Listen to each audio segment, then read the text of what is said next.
Est-ce que ça va à la Maison Bleue ce soir? Pouah.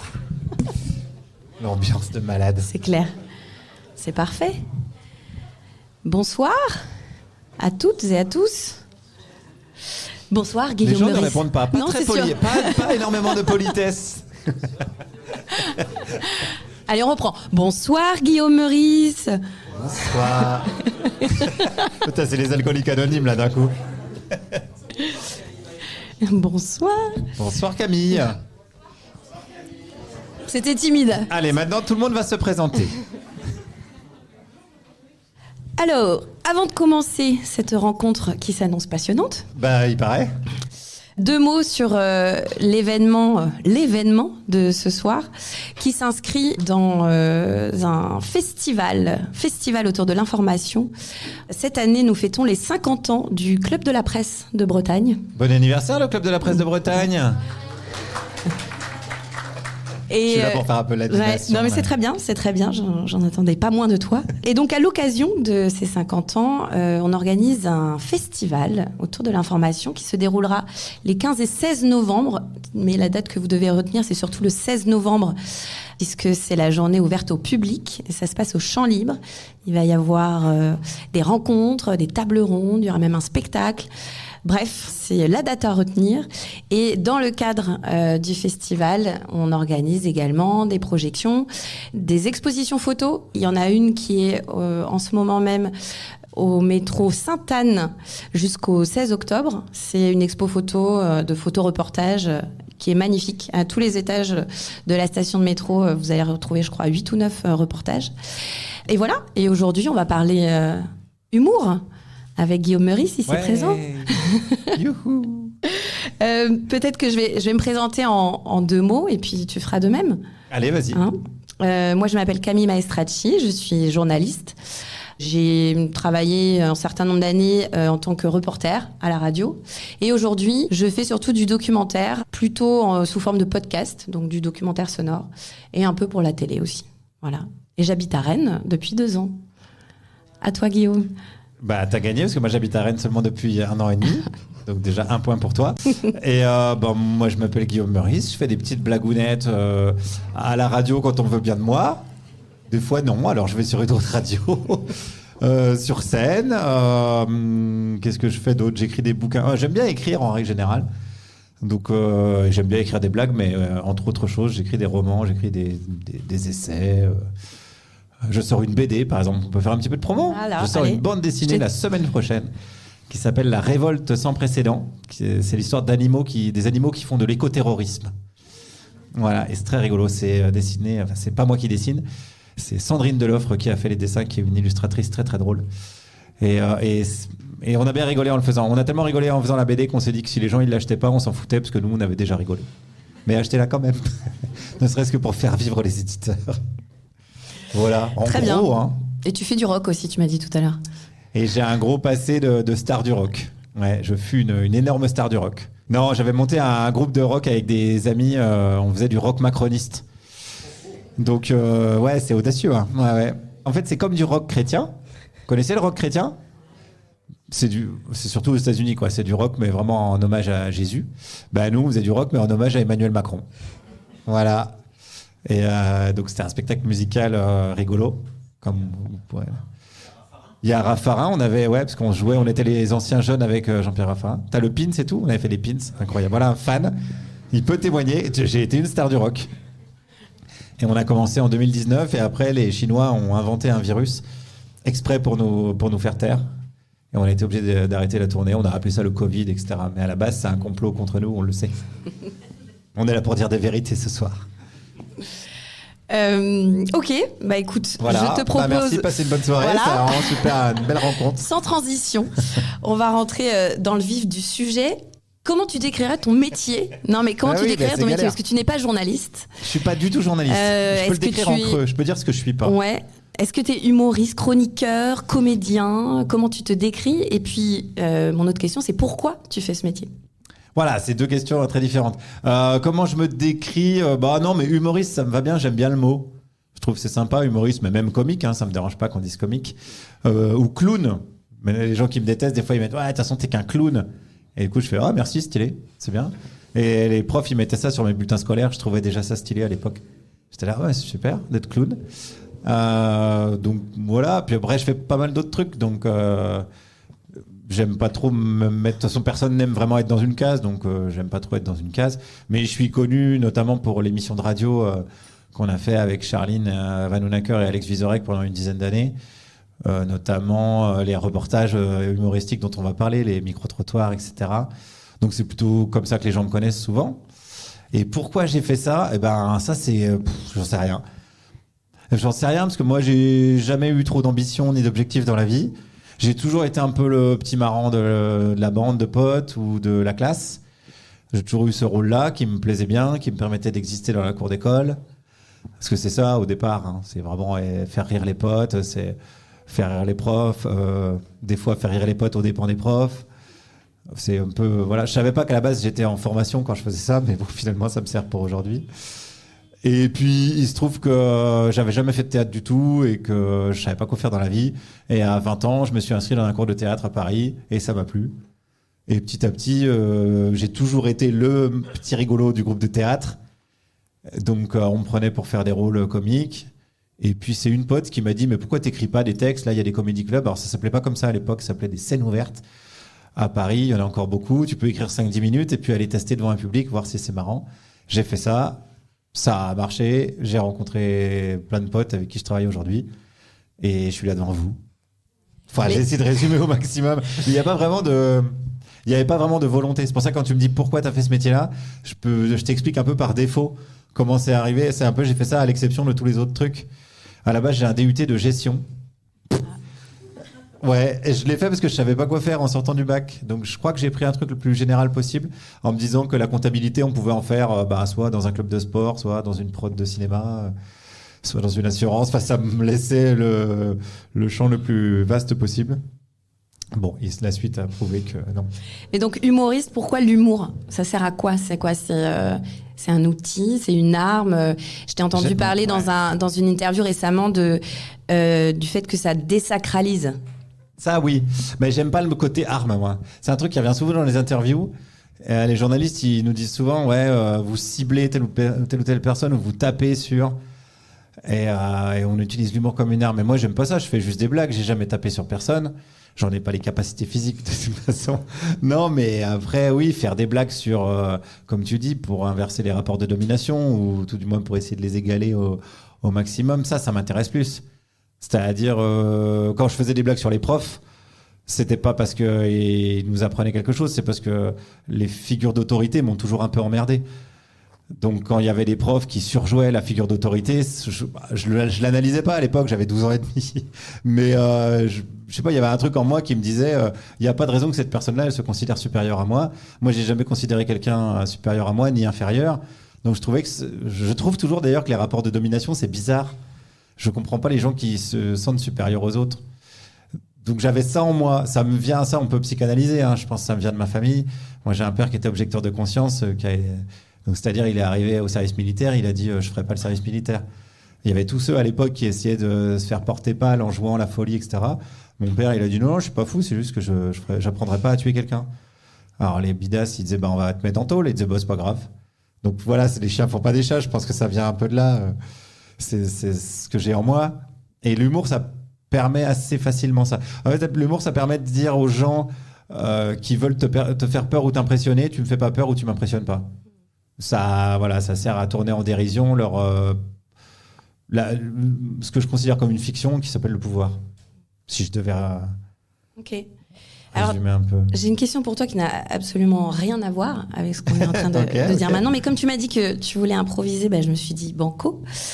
Il faut savoir que Guillaume Meurice, en préparant cette rencontre, m'a cité des mots d'Albert Londres, un célèbre journaliste. Et ces mots-là, je ne les connaissais pas. Donc il m'a dit, mais t'es journaliste ou t'es pas journaliste ? Et donc je me suis sentie très mal de ne pas connaître ces mots. Et donc je me suis dit qu'à mon tour, de temps en temps, au cours de cette interview... Au cours de cette interview, j'allais te poser des questions de culture générale. Wow. Tu as plein d'amis à qui tu vas pouvoir t'adresser pour voir si tu es vraiment le grand érudit que tu prétends être. Tu l'as mal pris ça. Non, parce qu'on cherchait, on cherchait un titre à cette, on sait toujours pas, à cette rencontre. Et moi, j'aime pas le côté masterclass parce que je trouve ça. Bon, je vais argumenter, mais de la même manière que pour la question d'avant, je n'aime pas les rapports de domination, donc j'aime pas le savoir descendant, c'est-à-dire que tu as quelqu'un qui arrive et qui va te divulguer un savoir. Enfin, ça marche pas comme ça la vie. On a tous des choses à s'apprendre les uns des autres. Alors le côté masterclass, ça m'emmerdait.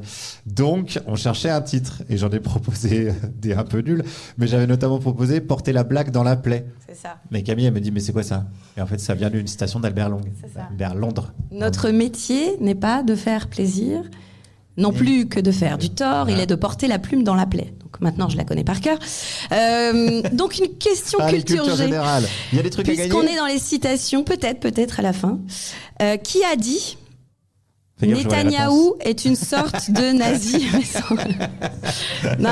Il y en a beaucoup qui l'ont répété. C'est pas celle-là. Ils l'ont répété. Qui a dit l'état de droit, ça n'est pas intangible ni sacré? Ah ça, si tu cites les grands auteurs directement, Bruno, c'est Bruno, oui. bien évidemment, Bruno Retailleau. Bruno. Ouais, on peut l'applaudir. Alors qui? On applaudit qui? On applaudit Bruno Retailleau là. Trop tard, ça a été enregistré. Bravo Bruno. Bon, on reprend la discussion sérieuse. Est-ce que tu penses que tout est sujet à rire? Bah alors, c'est malin parce que t'as pas voulu faire. Est-ce qu'on peut rire de tout? Parce que tu savais que j'allais partir en courant. Donc, non, t'es vraiment une vraie journaliste. Ok. Léa Salamé n'aurait pas eu cette idée, par exemple. Tu vois. Gratuit. Est-ce que tout est sujet à rire, c'est ça? Alors, je vais répondre un peu par la bande, quoi. Ça dépend pourquoi. C'est de même que pour la question est-ce qu'on peut rire de tout. Moi, ce qui m'intéresse, c'est pourquoi tu fais une blague. C'est pas tellement le sujet de la blague, c'est l'intention. Mais c'est comme en droit. En droit, quand tu juges sur l'intention. T'es pas jugé pareil si tu voles des pâtes parce que t'as faim ou si tu détournes des millions. Bon, il y aurait beaucoup à dire là-dessus. Mais donc c'est pareil. L'humour, ça peut avoir des vices et des vertus. Tu peux par exemple harceler quelqu'un dans une cour d'école. En lui faisant des très très bonnes blagues, en étant très très drôle et en ayant beaucoup de répartie. Mais si l'objectif c'est de harceler la personne et qu'elle se sente mal, pour moi c'est assez dommageable, évidemment. Alors que si tu l'utilises, comme on le disait à l'instant, pour justement essayer d'aplanir les rapports de domination, là ça peut être un bon outil pour moi. Mais par exemple, sauf si on est passionné de harcèlement scolaire, par exemple, parce que là la personne n'aura pas la même. Mais là, à Nova, où tu travailles maintenant, comment est-ce que vous choisissez les thèmes de vos chroniques? Est-ce qu'il y a déjà des blagues qui ont été proposées par les uns les autres qui t'ont fait un peu grincer des dents? Est-ce que vous vous posez des limites? Alors, non, moi je relis pas les chroniques avant, donc je sais pas ce que mes camarades vont dire. C'est parce que j'ai pas envie de savoir. De toute façon, c'est pas moi qui vais censurer mes amis. Et puis ça me permet d'avoir un rire spontané à l'antenne. Pour l'instant, à l'antenne, non, il n'y a aucune blague qui m'a paru problématique. Je dis pas qu'il y en aura jamais, on a le droit de faire des erreurs, on n'est pas non plus... Moi, je n'ai jamais considéré qu'un humoriste, c'était au-dessus du lot, et que parce que c'était de l'humour, on avait le droit de tout dire ou de tout faire. Hein. C'était le débat qui s'est... Que j'ai subi sur cette fameuse blague sur Netanyahou, mais moi j'ai jamais dit que parce que c'était de l'humour, j'avais raison de la faire. Je me suis juste retrouvé face à des accusations qui me semblaient illégitimes. Bref, je vais pas revenir à ça. On y reviendra si tu as envie, mais c'était pas ta question. Donc les limites, moi elles sont simples, c'est celle de la loi française, qui est pas mal, je trouve, qui est pas mal goupillée, avec une jurisprudence qui est quand même assez favorable à l'humour satirique. Il y a toute une tradition de liberté de la presse, il y a toute une tradition de la satire politique, du dessin de presse, beaucoup en France, depuis pas mal d'années, et qui est assez défendue. Ça m'a d'ailleurs beaucoup amusé que les gens de droite me critiquent, parce que pour le coup, je défendais une vraie tradition française. J'étais là, mais c'est pas votre truc, les traditions, normalement. Moi, je défends la satire politique. Donc bon, ça faisait un petit paradoxe rigolo. Donc je dirais la loi, et moi, je m'en fixe une perso, c'est la vie privée. Si je sais que tel, je sais pas, conseiller ministériel sort avec tel journaliste ou quoi, si la relation, elle est pas sur la place publique volontairement, je ferai pas de blague. Il y a eu un bon exemple. Il y a Jean-Michel Blanquer qui s'était fait paparazzer avec, je sais plus, une journaliste, je crois, dans une piscine, je sais plus où. Ouais, et moi, j'avais des copains qui faisaient des blagues dessus. Moi, j'ai jamais fait parce que je considère que voilà, c'est sa vie privée. Je m'en fous en fait à qui il roule des pelles le week-end. Je dis pas que ça a pas d'intérêt sociologique, la reproduction des élites et tout. Hein, je suis d'accord avec ça. Mais sauf que moi, perso, voilà, je me sens pas d'aller sur ce terrain-là. Bah, de même, un exemple encore plus récent et encore plus précis. La patronne de France Inter, Adèle Van Dreit, c'est de notoriété publique qu'elle est avec Raphaël Enthoven. C'est de notoriété publique que Raphaël Enthoven ne peut pas me blairer, parce qu'il le dit. mais ils ont jamais exposé leur couple. Enfin, les seules photos qu'il y a, oui, ils sont à Roland-Garros ou quoi, donc ils se cachent pas non plus, mais ils en font pas un outil public. C'est pas Carla Bruni et Nicolas Sarkozy. Là, je considère que quand tu poses pour Paris Match, c'est quand même autre chose. Donc voilà, ma limite, ça, c'est ma limite perso, c'est ma petite pudeur personnelle. Et parce que je pensais à un moment dans la dernière, ta nouvelle émission, où je crois que c'est Aymeric Lompré qui commence à faire l'accent chinois. Alors il se ravise très vite, mais bon, clairement c'est peut-être pas très safe zone. Ouais. Comment vous gérez ce genre de truc? Après, moi je fais confiance à Aymeric quand il fait ça, il sait ce qu'il fait, donc c'est justement s'il se rattrape après, c'est pour explorer ce côté cringe que peut avoir ce type d'humour. Ouais. Oui, après on se connaît vraiment très très bien. Ça c'est l'avantage qu'on a d'être vieux déjà et d'avoir beaucoup travaillé ensemble. Pierre-Emmanuel, on se connaît depuis je sais pas 20 ans, on a commencé ensemble, Aymeric aussi. Juliette, on était à la radio depuis 10 ans. Donc moi, c'est une équipe, c'est vraiment c'est la confiance totale. Et mais encore une fois, ça ne veut pas dire que parfois, il n'y aura pas un truc... puis c'est pas grave, si on fait une connerie, on dira, oui, c'était peut-être une connerie. Peut-être qu'on ne sera pas d'accord, peut-être qu'on s'engueulera. La vie, quoi. Et est-ce que vous avez une ligne éditoriale? Est-ce que tu vas plus taper sur le capitalisme que sur... On ne tape pas. Le féminisme. Non, il n'y a pas de ligne éditoriale, c'est-à-dire que moi, j'impose aucune ligne éditoriale. Après, comme je te dis, on se connaît, donc on sait où on va. C'était une question par rapport au choix des invités, par exemple. On m'a demandé, en début de saison, un journaliste du Parisien, je crois, il m'a dit, je vois bien les invités que tu vas avoir, donc des historiens, Yoann Chapoutot, là on a eu Julia Cagé, qui est une économiste spécialiste des médias, donc c'est plutôt des gens, Aurélien Bélanger, plutôt des gens étiquetés à gauche, donc les journalistes ils me demandaient, mais est-ce que tu vas aussi avoir des gens étiquetés à droite? Non, je pense pas. Non, mais déjà, il y a plein de bonnes raisons de ne pas les avoir. Ils sont déjà partout ailleurs. Ils ont quasi l'intégralité de tout l'espace médiatique. Nous, on est une petite émission sur une petite chaîne. On fait beaucoup de bruit parce qu'on crie très fort. Mais en vrai, en termes d'audience, on est vraiment on est les petits poussets, quoi. Sauf Pascal Praud. S'il veut venir, il peut venir, non? C'est une bonne question, mais je me la suis posée. Je me suis dit, parce que j'ai son numéro et tout. J'ai plein d'anecdotes avec Pascal Praud, si vous voulez. Je pourrais passer la soirée à vous raconter des trucs, ouais. Et je me suis dit, tiens, est-ce que je ferais pas une chronique avec lui l'année dernière, quand j'étais encore à France Inter? Mais, et j'en viens du coup à la deuxième raison, pourquoi je les inviterais pas, c'est parce que c'est pas des gens antipathiques. Et l'idée, c'est pas de rendre des gens sympathiques ou de montrer qu'ils sont pas si antipathiques que ça. L'idée, c'est que ces gens-là, leur discours est délétère. Et comme je te dis, on les entend déjà partout, donc ça servirait à quoi d'inviter un Pascal Praud? Et il y a le troisième truc, c'est que ça risque vraiment de tourner au dîner de cons, parce que c'est en public devant 300 personnes, parce qu'on est tous autour d'une table et on va pas faire un pugilat à quelqu'un qu'on vient. Si on invite quelqu'un, c'est qu'à minima, on a envie de l'écouter et de savoir ce qu'il dit, si c'est juste pour lui envoyer des vannes. Alors pour la petite anecdote sur Pascal Praud, parce que je sens qu'il y a Pascal Praud m'a proposé de faire un spectacle avec lui. Il m'a dit, ça serait trop marrant, on s'envoie des fions comme ça pendant 1h30, je suis sûr que ça ferait du monde. Ouais. Un spectacle, ouais, il voulait faire un spectacle. Et un truc où on est les deux sur scène et puis on s'envoie des vannes comme ça. Ouais, un two-man show, quoi. Ouais. Donc j'ai dit non merci Pascal. Non mais ouais, c'est assez intéressant sur la psychologie de ces gens-là qui sont pas c'est pas un gars antipathique, ils ont un énorme besoin d'attention. Et c'est problématique, hein. Je dis pas que c'est problématique, mais bon, il y aurait beaucoup à dire. Peut-être ça fera partie de tes questions. Moi, j'avais tout un projet qui était la révolution des câlins. C'est le moment d'une question culture G. Ouais, question culture G. Qui a dit la réalité, c'est que le président de la République ne devrait pas pouvoir rester s'il avait un vrai désaveu en termes de majorité. En tout cas, c'est l'idée que je m'en fais. Je sais, bien sûr. Et vous savez ou pas? C'est tout à fait ça. Bien sûr. Emmanuel Macron. Et en plus, il l'a dit, il était déjà président de la République. En 2019, ouais. Absolument. Bon, ça, c'est un autre problème. C'est un problème qui s'appelle la 5e République. Moi, je pense alors, on le fait dans l'émission parce que, en fait, on fait des blagues sur les gens qui incarnent la 5e République. Mais Bon, c'est parce que c'est notre rôle dans la société, on fait des blagues. Mais le vrai problème, c'est pas tellement les gens, c'est la Ve République. Le problème, c'est pas tellement Macron, c'est le fait que Macron il puisse gérer l'intérêt général. Voilà, c'était la petite minute sociopolitique. On revient à l'humour. Oui, revenons à Pascal Praud. Et au titre de cette soirée... Masterclass. Micro-trottoir. Donc, c'était ta grande spécialité sur Inter. Comment c'est venu ? Qu'est-ce qu'il y a dans ce format qui t'a plu, qui t'a fait rire et qu'est-ce que ça permet, le micro-trottoir ? Alors, c'est pas mon idée, c'est une idée d'Alex Vizorek, qui savait que j'aimais bien faire chier les gens. Enfin, il l'a expliqué comme ça. Mais je suis assez taquin, donc j'aime bien taquiner les gens. C'est vrai qu'avec Alex, on se connaît depuis longtemps.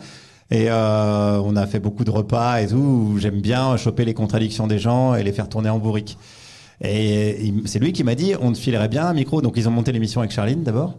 Et après, il m'a appelé en disant, on te donnerait bien un micro et tous les jours, tu choisis un thème et tu vas interroger qui tu veux, les politiques, dans la rue des gens, etc., etc. Et quand il m'a proposé ça, moi, je pensais que c'était une mauvaise idée. Enfin, je voyais pas comment j'allais faire ça. J'avais jamais fait.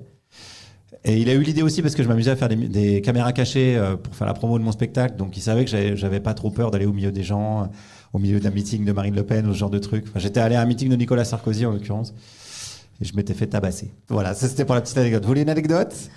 Je faisais un spectacle à l'époque où je faisais des personnages... Enfin, je faisais des archétypes, quoi. Je faisais Marianne, la République, ou la mort, donc j'avais une faux et tout. Et j'avais été dans un meeting de Sarkozy déguisé en Marianne avec un grand panneau avec marqué « J'ai mal au cul ». Et ça s'était pas très bien passé. Donc il savait que j'avais... voilà, ne le refaites pas chez vous, les enfants. C'est pas bien, voilà. Très bien, n'écoute pas ça. Et donc il savait ça, alors il m'a proposé ça, et j'ai dit bon ok, je vais essayer. Et j'avais fait une maquette, quoi, un pilote. J'avais pris un petit enregistreur, un petit Nagra, on appelle ça, et j'avais été à Paris-Plage pour essayer. Alors j'avais été emmerder les gens qui bronzaient, tout ça. Et vraiment direct, je me suis dit putain, mais c'est trop bien de faire ça. Et tu leur posais quoi comme question, par exemple ? Le premier, je me rappelle plus. Bon, il y a eu le truc de se baigner dans la Seine. À l'époque, c'était déjà un peu le... Ouais, parce que c'était le truc de Chirac et tout. Et je sais plus. Non, je me rappelle plus. Il y avait peut-être un truc sur le sable qui venait de Lafarge. Je crois il y avait un truc comme ça. Bref, faudrait retrouver parce que je l'ai peut-être utilisé. Ça... Je sais plus. Et ça m'a tout de suite plu. Mais pour une raison simple, c'est que la réalité, c'est toujours plus fou que la fiction. Donc les réponses comme faisaient les gens, j'aurais jamais pu les écrire. J'étais là, ou alors si je les avais écrits, les gens m'auraient dit c'est trop. Ou ce que nous on fait, c'est-à-dire de la caricature, c'est rien du tout à côté de la réalité. Par exemple, Donald Trump, ça n'existe pas dans le cerveau d'un scénariste. C'est impossible. La personne qui aurait écrit ce personnage ne passerait pas la première étape du producteur qui dirait non gars, c'est pas possible quoi. Et pareil pour toutes les répliques que j'ai eues dans la rue. Alors il y en avait que j'arrivais à anticiper parce que c'était si une personne avait regardé CNews pendant 2 heures, je savais à peu près ce qu'elle pouvait me répondre si je lui demandais quelle est la religion la plus problématique en France, je crois, par exemple. Mais il y a des choses... D'ailleurs, souvent, on dit que j'ai de la répartie. Les gens ont dit, ouais, t'as pas mal de répartie. Moi, je trouve que j'en ai pas énormément parce que quand c'est vraiment dingo, j'ai pas de répartie. Tu bugs. Je bug, j'ai eu plein d'exemples. Il y en a un que j'avais cité l'autre jour, mais à Levallois-Perret, donc j'avais été à la permanence de Balkany.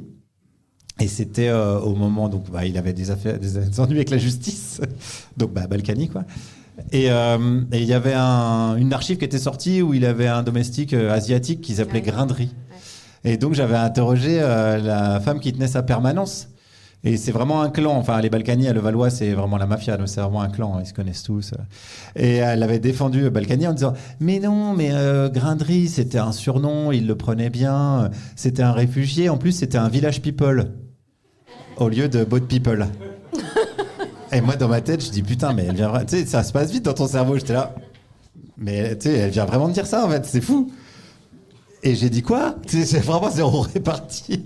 Et elle a dit oui, un village people et tout. Alors que la bonne répartie aurait été de dire ah bon, ouais, c'était lequel ? L'Indien ? C'était le chef de chantier ? Putain, ça... Mais je l'ai eu 2 heures après. Je dis ah merde, c'est ça qu'il fallait dire. Et là, j'ai eu alors un truc complètement hors micro où j'ai pas eu de répartie. C'est une anecdote à Rennes. Quand il y a eu les manifs là, c'était les manifs pour la retraite. J'étais place Sainte-Anne pour la bagarre, bien sûr. Non, mais en plus, j'étais là, je traînais là en fin de manif, je regardais ce qui se passait. Et après, je devais aller une rue plus loin, je sais plus comment s'appelle la rue, mais bref, j'ai traversé la place Sainte-Anne un peu, il y avait des lacrymos et tout.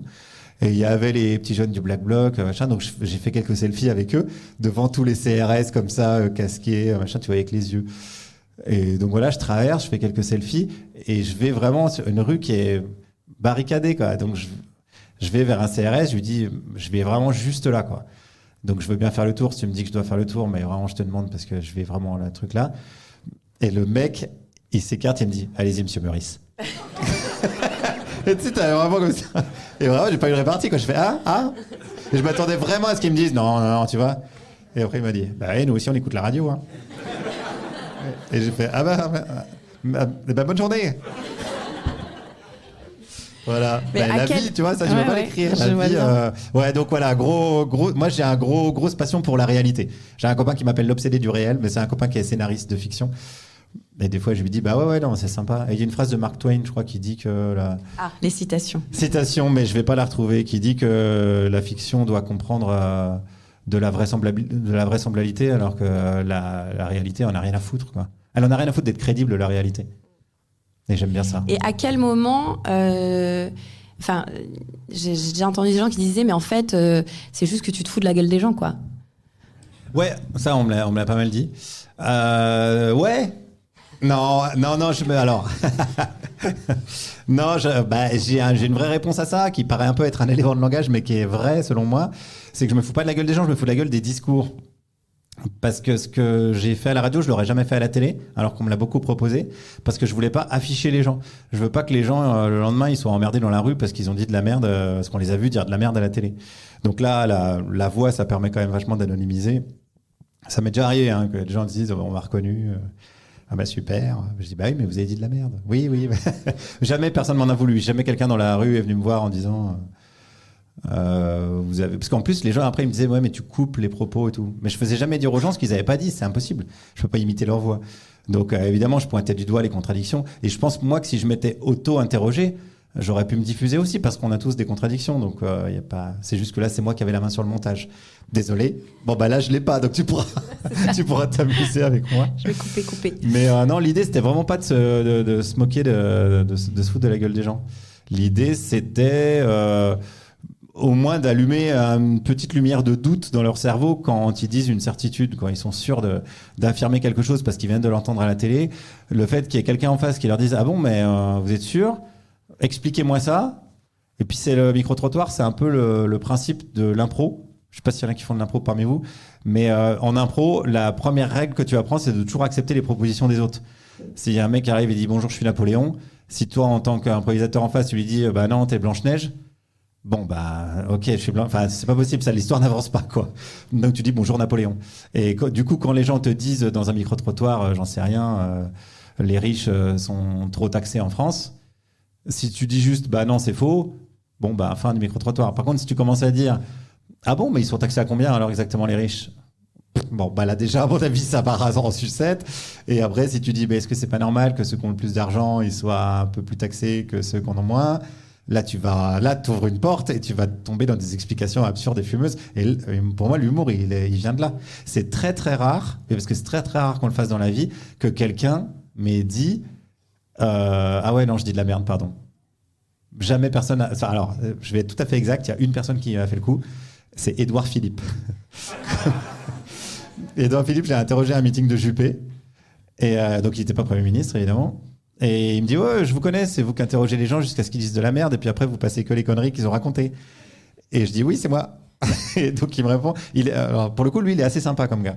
Bon, il est devenu vraiment turbo de droite, il l'était déjà avant, mais humainement, c'est pas un mec agressif, quoi. Et donc, il commence je sais plus quelle question je lui pose, quoi. Et il commence à me répondre, et à un moment donné, il fait, je viens de dire de la merde, là. Et je fais, oui. Il me dit, donc là, vous allez garder ça. Je dis, ouais. Et ça l'a fait rigoler. Mais comme il se méfiait vachement de voix, ça a fait une séquence un peu marrante. Et d'ailleurs, il y a un truc que j'ai pas gardé dans cette interview-là. C'était le dernier meeting de Juppé avant la primaire de la droite. Et tout le monde était convaincu que Juppé, c'était le prochain président de la République. Je sais pas si vous vous souvenez, il y a une époque comme ça. Et lui, il m'a vraiment dit ça dans l'interview. Il m'a dit, normalement, si on fait pas trop de conneries, c'est pour nous.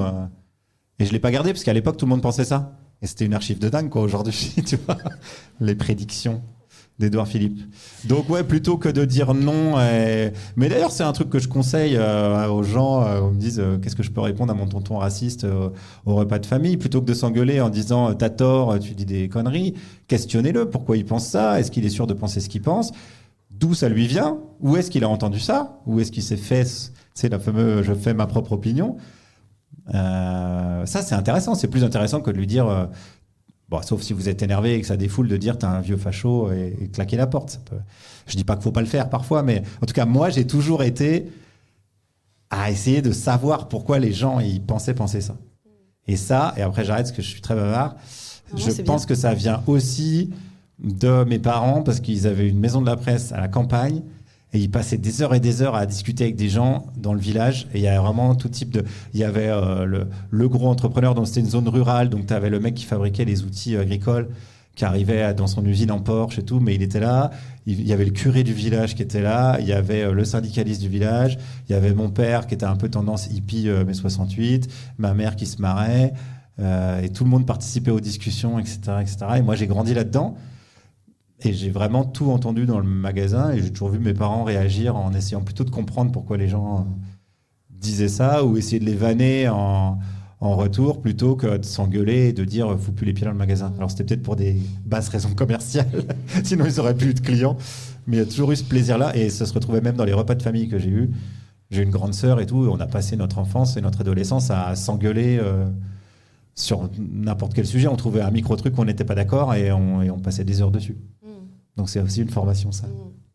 On va revenir après sur les petits tips, les petits conseils pour faire un bon micro-trottoir. Mais c'est le moment de la question culture G. Ouais. Peux-tu terminer deux bonnes réponses. Les paroles de cette chanson féministe. Ah. Nous sommes femmes, nous sommes fiers.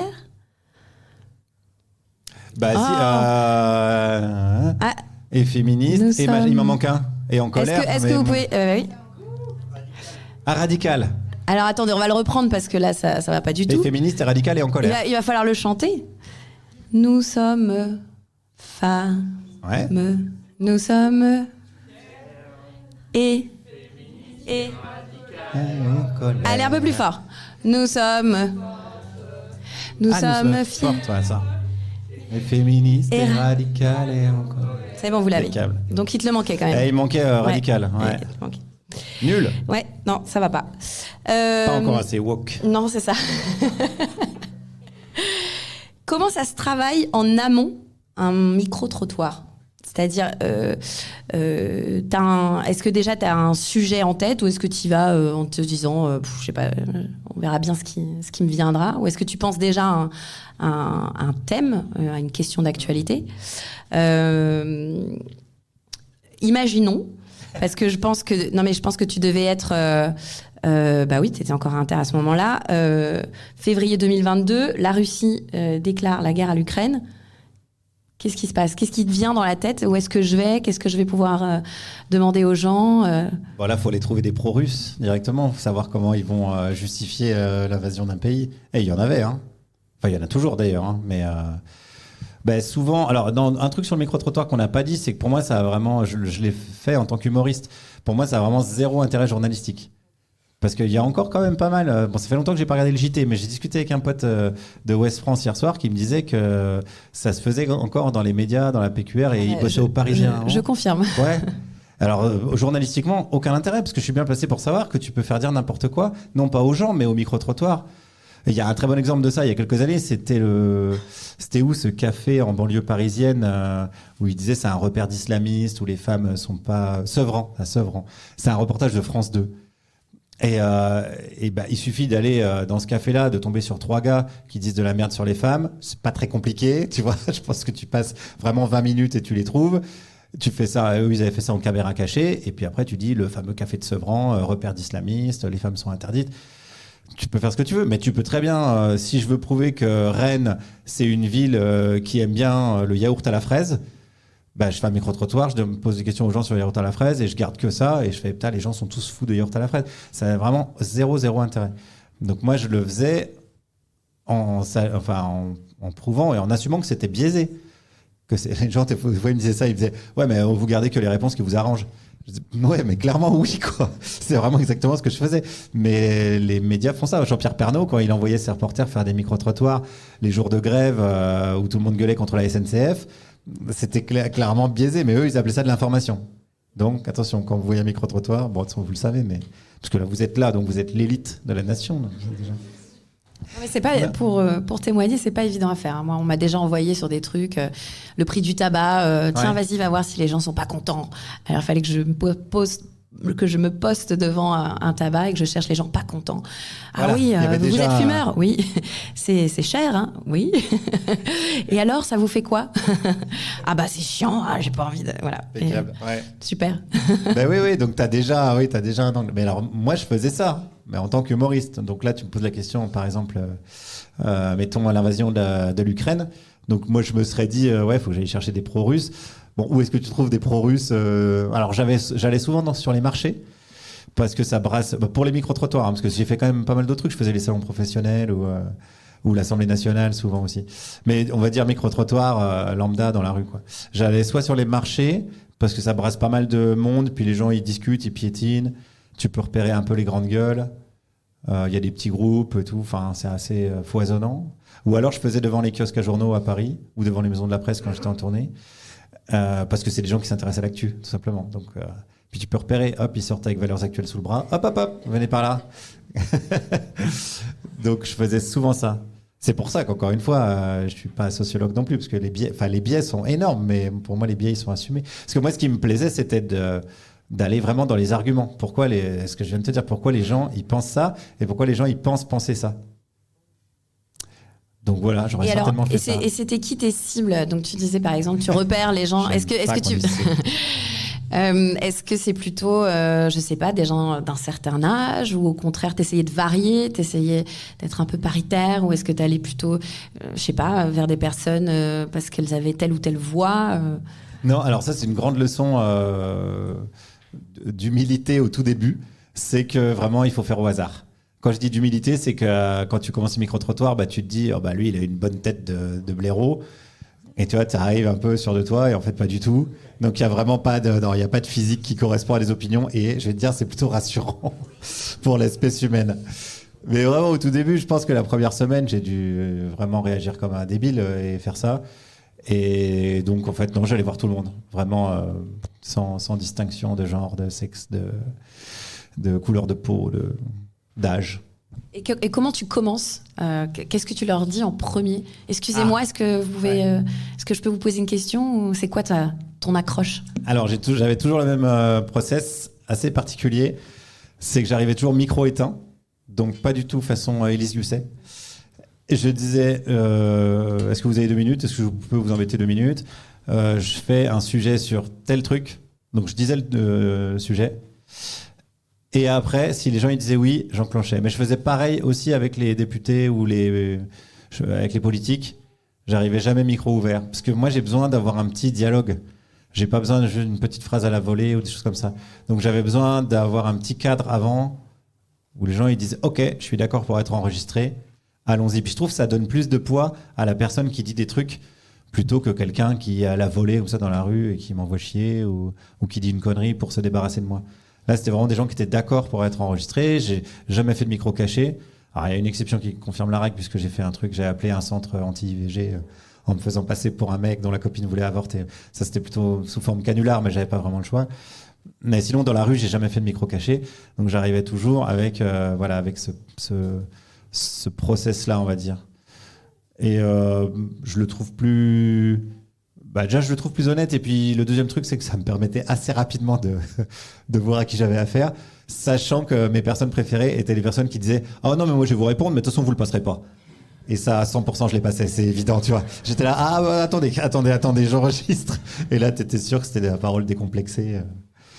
Ouais. Ok. Et c'est le moment culture G. T'as pas de jingle, tu veux qu'on fasse un jingle? Mais non, parce que... culture G. Très bien, parfait.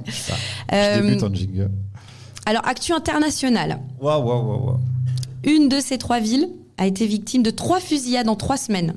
S'agit-il de Guadalajara, de Medellín ou de Rennes? C'est possiblement les 3, hein.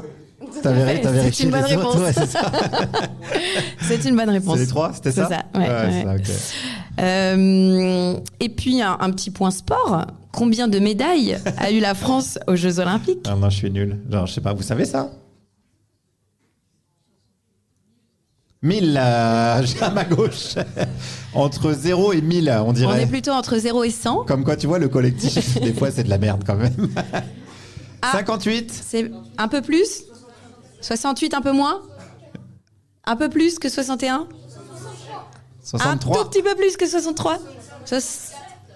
64, dont 16 en or. Et quelle médaille a eu la France en polo? Mais il n'y avait pas de polo, Ah, JO. bien joué. Ah ouais, ça, putain, ouais. Non, c'est un sport qui n'est plus représenté au JO Pas mal. depuis 1936. Bien joué. Mais moi, j'ai pas trop regardé. J'aime pas la compétition. Ouais. Je trouve ça nul, la compétition. Et j'en doute pas, c'est pour ça que je te posais ces questions. Ouais, cool. Je te vois pas du tout comme quelqu'un qui regarde les JO. Non. Voilà. Bah non, mais je vois. Non, ça me questionne quand même beaucoup. Bah déjà, il y a tout l'aspect patriotique où je me dis, bof, ouais, d'accord. Et après, il y a l'aspect, je lance un javelot plus loin que toi. Et j'y ai vraiment consacré ma jeunesse. Ok. Ouais, mais après, d'autres diraient qu'il y a le côté performance sportive. Ouais, bah tu lances un javelot plus loin que... Non, mais ce que Non, mais c'est t'as faire, des gens- jusqu'où te pousse le corps. Ils sacrifient leur jeunesse à lancer un javelot plus loin que des gens étrangers qui sacrifient leur jeunesse.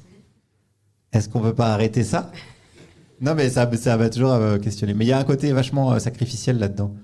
On regarde des gens qui ont sacrifié leur vie et nous, on les regarde comme un divertissement et on les acclame comme des héros. C'est un peu, il y a un côté tragédie grecque. Quand je voyais Léon Marchand, enfin, la vie de Léon Marchand, c'est un cauchemar. Hein.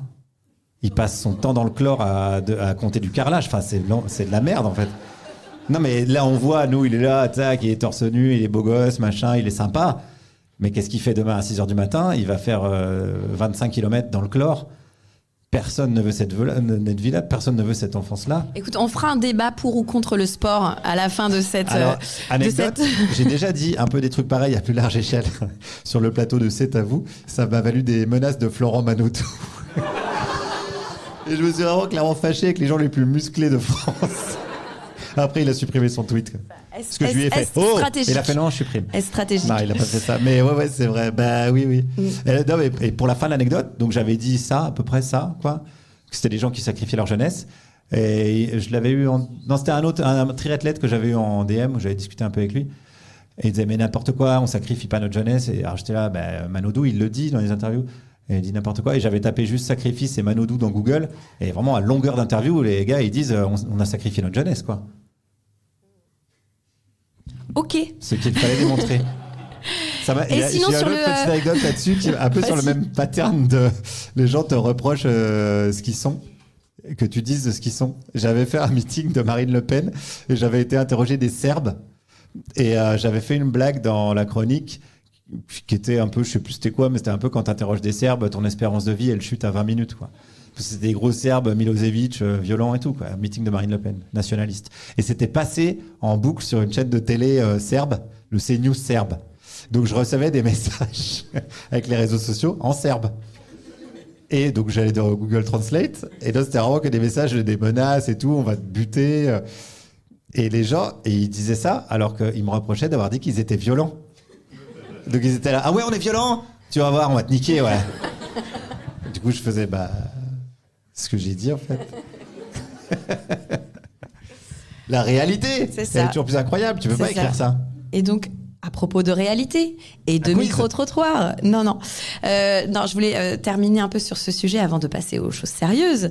C'est quoi le ratio entre les minutes de personnes gardées au montage et les personnes interrogées en micro-trottoir? Ça dépend des sujets, mais bon, j'ai envie de dire un tiers, 2 tiers, je pense. C'est rare que j'ai interrogé plus de 15 personnes. 15 personnes, c'est déjà beaucoup. J'en gardais 4-5, on va dire. Mais ouais, donc on va dire un tiers, 2 tiers, ouais. je pense. Et comment tu réagissais parce que j'imagine qu'au bout d'un moment, les gens te reconnaissaient. Comment ça se Non, fait? pas trop. Non, mais je suis pas tant connu que ça. Je suis surpris que les gens qui me connaissent pensent que je sois autant connu. Mais Après, c'est vrai que tu t'es à la radio, donc on te voit pas spécialement. Bah là, avec la polémique, bon, même les fachos maintenant, ils me reconnaissent. Donc, Mais à Rennes, il y en a pas énormément. J'ai une petite tendresse pour les fachos de Rennes, parce que je trouve quand même il y a un peu de panache. Ils sont 4 et tout. L'autre jour, ils ont été devant une lecture là, de drag queen devant une bibliothèque. Là. Ils étaient 4 avec des fumigènes. Non, allez. J'avais envie de leur donner des cookies, tu vois. Non, allez, venez, on va faire un baby, quoi. Ça sert à rien. Donc, pardon, après cette ode au fascisme, donc... non, je suis pas tant connu que ça. Hein. J'étais très, très connu des gens qui écoutent France Inter, qui pensaient que j'étais une énorme star, mais au reste de la France, on n'avait rien à foutre. Hein. Et donc maintenant, c'est terminé, les Et maintenant, c'est fini. Okay. Ouais, j'ai fait 10 ans. Franchement, ça me manque pas, parce que c'était quand même... Ça prend beaucoup de temps, mine de rien. Et puis, j'avais fait le tour, un peu. Et donc maintenant, tu as une chronique qui s'appelle Panique Alors, morale. on m'a un peu forcé. Non, mais je voulais pas faire de chronique, moi, à la base. Sur Nova, j'étais là, bon, bah non, vas-y, je vous présente et tout. Et j'aime bien le côté, je passe les plats, je fais des interviews, je mets des blagues dedans quand même. Donc j'avais pas de frustration à pas faire de chronique. C'est bon, on a suffisamment vu ma tronche ces derniers temps. Et puis c'est les copains qui m'ont dit, ah si, quand même, les gens ils attendent un peu le petit moment, le petit 4-5 minutes avec ton style. Alors du coup, je fais une chronique qui s'appelle Les paniques morales de la semaine. Et comme son nom l'indique, toutes les semaines... notamment la fachosphère s'énerve sur des trucs qui peuvent aller de Aya Nakamura chante au JO, où il y a une femme voilée dans une piscine, où il y a un repas végétarien dans une cantine, et ils en font des caisses, et avec des arguments tous plus magistraux les uns que les autres. Donc je m'amuse à extraire ça des... soit les grandes gueules d'RMC, soit Sud Radio, soit... Bon voilà, j'ai une petite veille là-dessus. Et c'est pour ça que je commence à avoir de la tendresse pour les fachos, si ça se trouve, c'est que maintenant je les connais tellement que je dis c'est juste des pauvres gars, quoi. Et donc je m'amuse avec ça, ouais, toutes les semaines. Et là, dimanche, on a Claire Nouvian.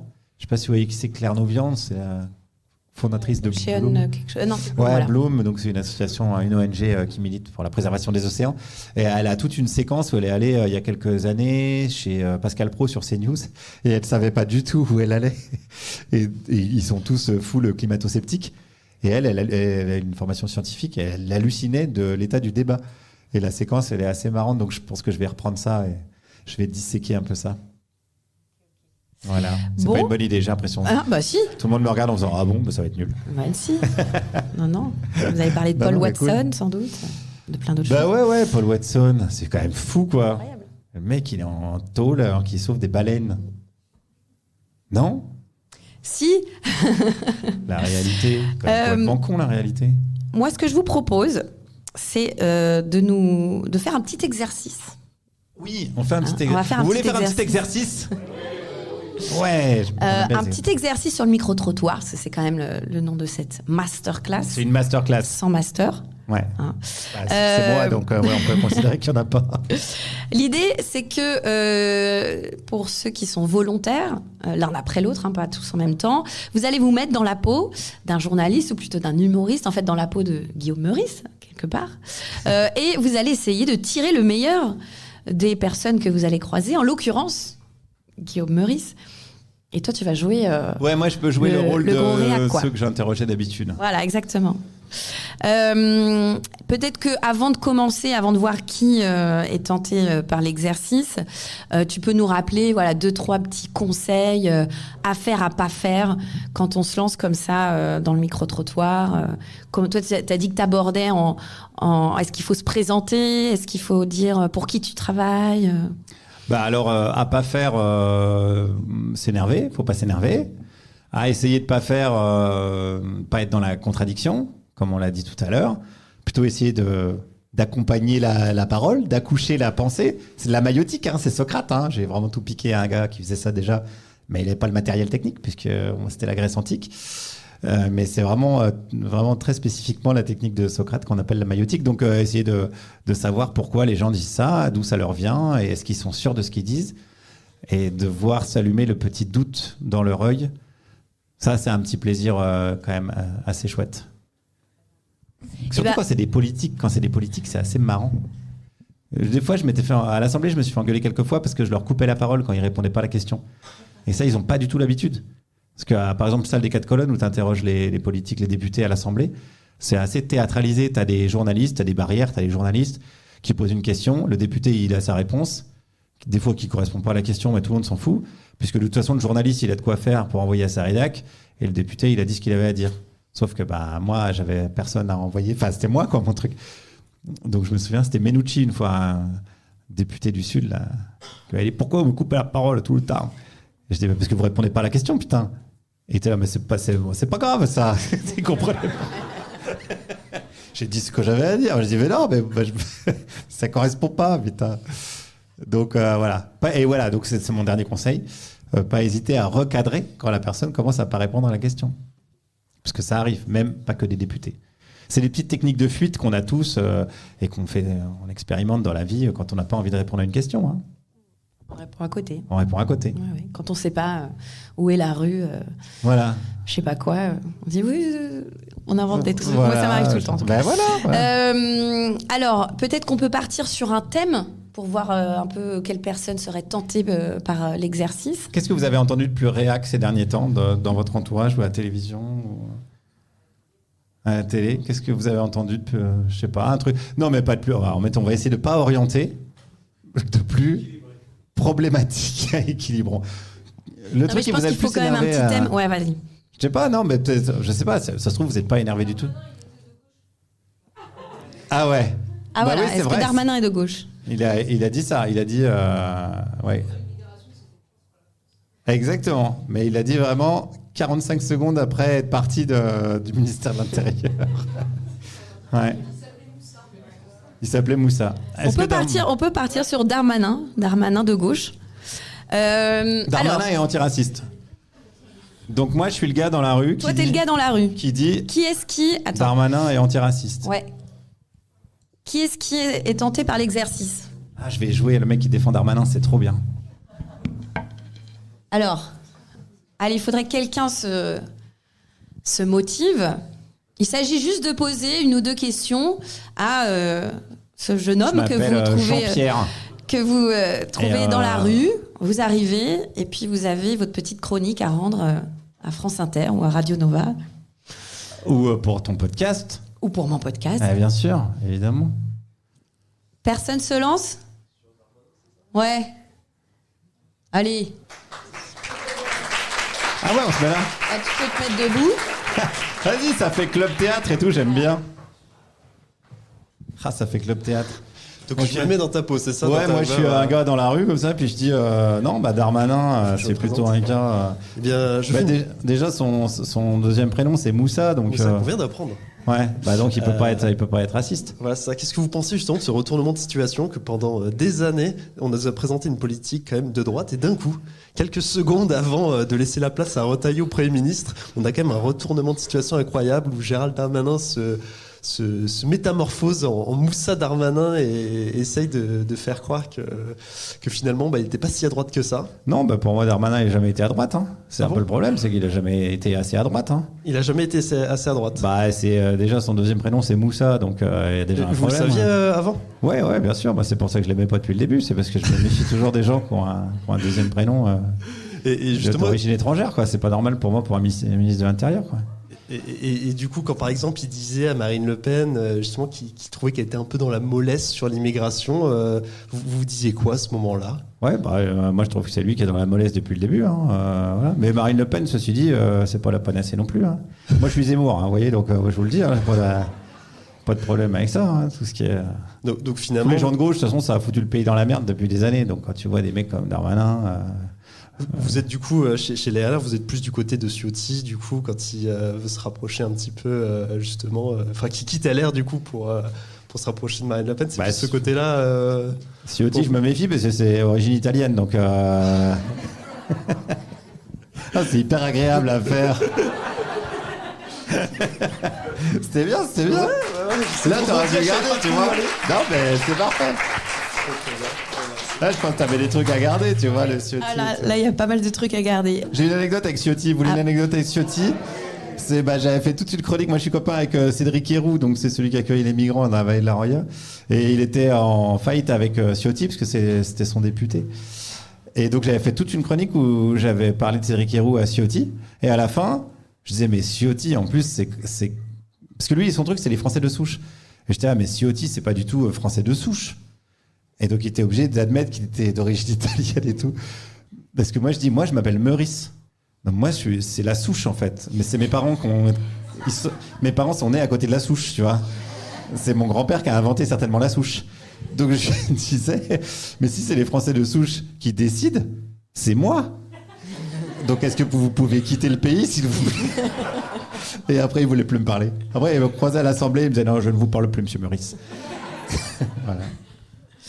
Mais c'est vrai qu'on se fait voler notre racisme, quoi. T'as Bardella, il vient t'expliquer. Et là, il y a un Canadien, c'est le mec, il me régale sur CNews. Vous voyez, il y a un Canadien, il s'appelle Mathieu Boccoté. Il est incroyable, il a un accent canadien de fou, quoi, de Québec, quoi. Et il vient t'expliquer que la France, il y a trop d'étrangers. Mec, va-t'en, en fait. Bref, pardon. Mais non. Comme ça, j'ai des petites anecdotes. Très bien, c'est très bien, c'est très bien. Comme un peu un ancien combattant. Voilà. Est-ce qu'on n'aurait pas un autre thème? Autre thème. On en avait noté sinon au cas où, mais le Darmanin, il était bien. Alors ça, c'est ta liste. Ouais, c'est ma liste. Et après, moi, j'ai ma liste. Vas-y, non, bah, on peut prendre dans ta liste. Non, mais... Ah, c'est hyper bien ça. Putain, on l'avait pas noté celui-là. Vas-y. Est-ce que tu veux rester là ou tu veux être devant? Ouais, tu peux rester là, on s'en fout. Trop de responsabilité. Ah ouais, bah ça, je l'ai tellement entendu que vas-y. C'est le même gars.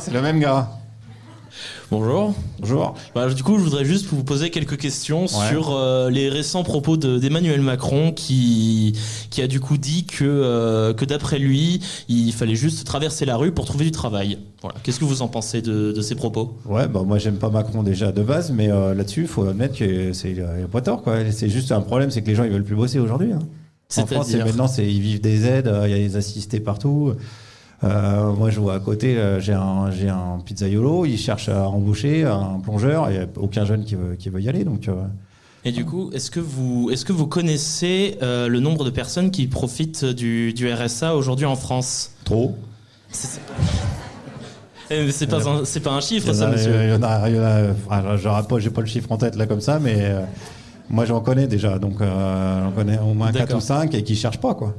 D'accord. Je les vois, ils traînent, ils sont là, je vois bien qu'ils cherchent pas, quoi. Ok. Merci, on l'applaudit. Il y a le truc, tu peux leur demander combien ils sont payés et tout, quoi.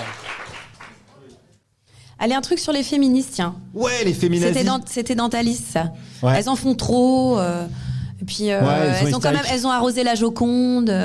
Ouais. Hein. Ah, ça, c'est les écolos, ça. Qu'est-ce qui se lance, là, sur les féministes? féminazis. Allez, celle qui connaissait la chanson par cœur tout à l'heure. C'était toi. Vous n'êtes pas obligé de venir ici si ça vous intimide, mais je vous donne juste le micro. Ouais. Allez. Ça vous intimide de parler à un gros blaireau? Oui, bonjour. Je t'avais coupé la parole parce que je suis un mec et c'est normal de couper la parole aux filles. Ouais, j'ai l'habitude. Pardon, je me suis remis dans le personnage. C'est un personnage. Vous avez entendu parler des propos de Dora Muto sur les femmes trans dernièrement? Ouais. Qu'est-ce que vous en pensez? Il y a peu de chances que la personne au bar elle a entendu. Mais ouais. Tout à fait, je pense qu'elle a raison, quoi. Dora Muto, elle a raison. Je veux dire, voilà, maintenant c'est n'importe quoi. Les hommes, les femmes, c'est mélangé. Non, je veux dire, à un moment donné, il y a de la biologie. Soit t'es un homme, soit t'es une femme. Faut pas mettre des conneries dans la tête des gosses. Mais ça fait bien. Vous savez comment ça fonctionne? Comment, pardon? Vous savez comment ça fonctionne, la biologie? Pourquoi Non, mais moi, ça m'intéresse pas. Pourquoi ce serait le critère? Parce que c'est la nature, c'est comme ça. C'est les hommes, c'est les femmes, c'est comme ça. C'est les renards. Il y a les renards, c'est comme ça. Il n'y a pas... Il n'y a pas des renards en transition. Pas des renards en transition, c'est comme ça. Ok, après, on fait pas mal de choses qui ne sont pas dans la nature. Bah, peut-être qu'on ne devrait pas. Peut-être qu'on ne devrait pas. Peut-être qu'on ne devrait pas... je sais pas, avoir votre verre, par exemple, votre bière... C'est vrai que ma bière, c'est de la bio, donc elle est naturelle.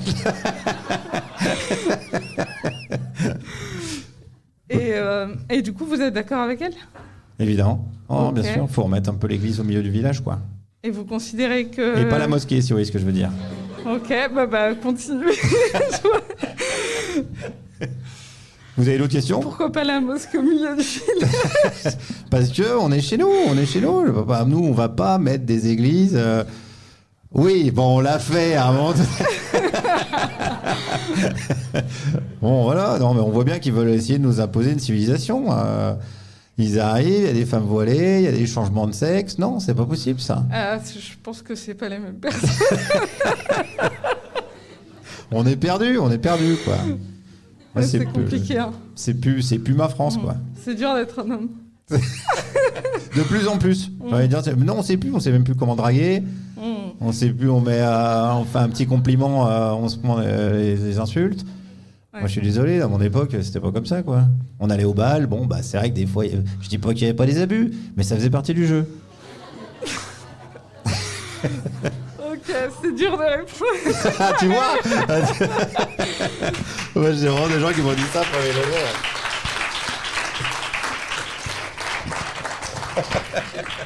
J'avoue, c'est compliqué. Hein. Je sais pas ce que j'aurais dit. Moi. Souvent, c'est les trucs féministes. J'ai inversé le truc. Je disais au mec, mais là, si je vous mets une main au cul. Et là, ça les faisait vraiment changer de. Ils étaient là, comment ça? Parce qu'ils disent une main au cul, c'est pas une agression sexuelle. Donc je disais, mais moi, là, si je vous mets une main au cul.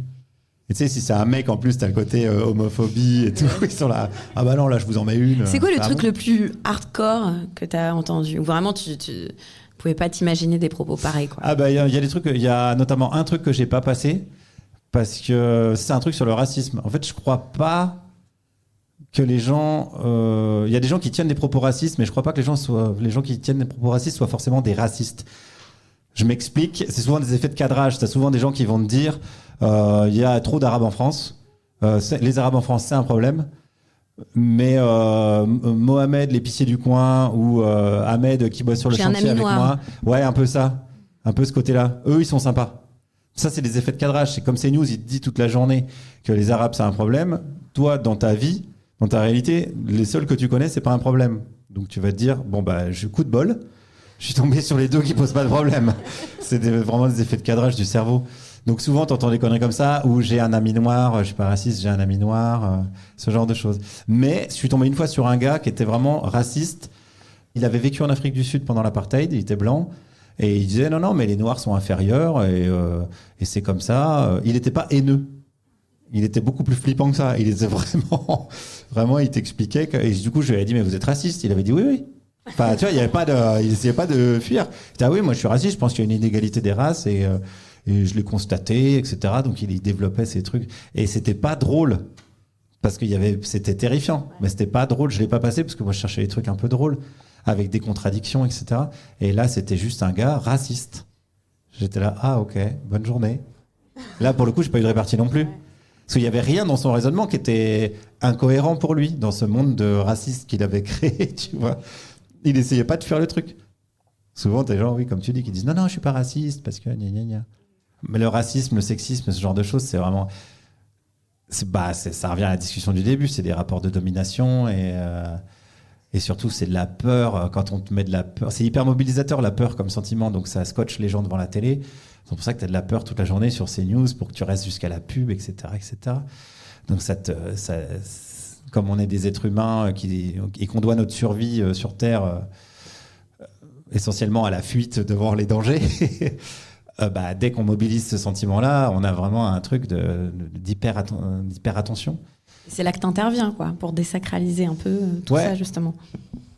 Bah ouais, j'interviens avec mon petit micro en disant, mais peut-être que c'est une peur qu'on vous a foutu dans la tête. Mais moi, ça remonte pareil, mes parents, quoi. Mes parents, c'était un village de 1500 habitants. Évidemment, zéro insécurité. Et les gens dans le magasin, ils disaient, vous vous rendez compte avec ce qu'on voit en ce moment? Mon père, il disait, mais où? Et les gens, ils disaient, à la télé.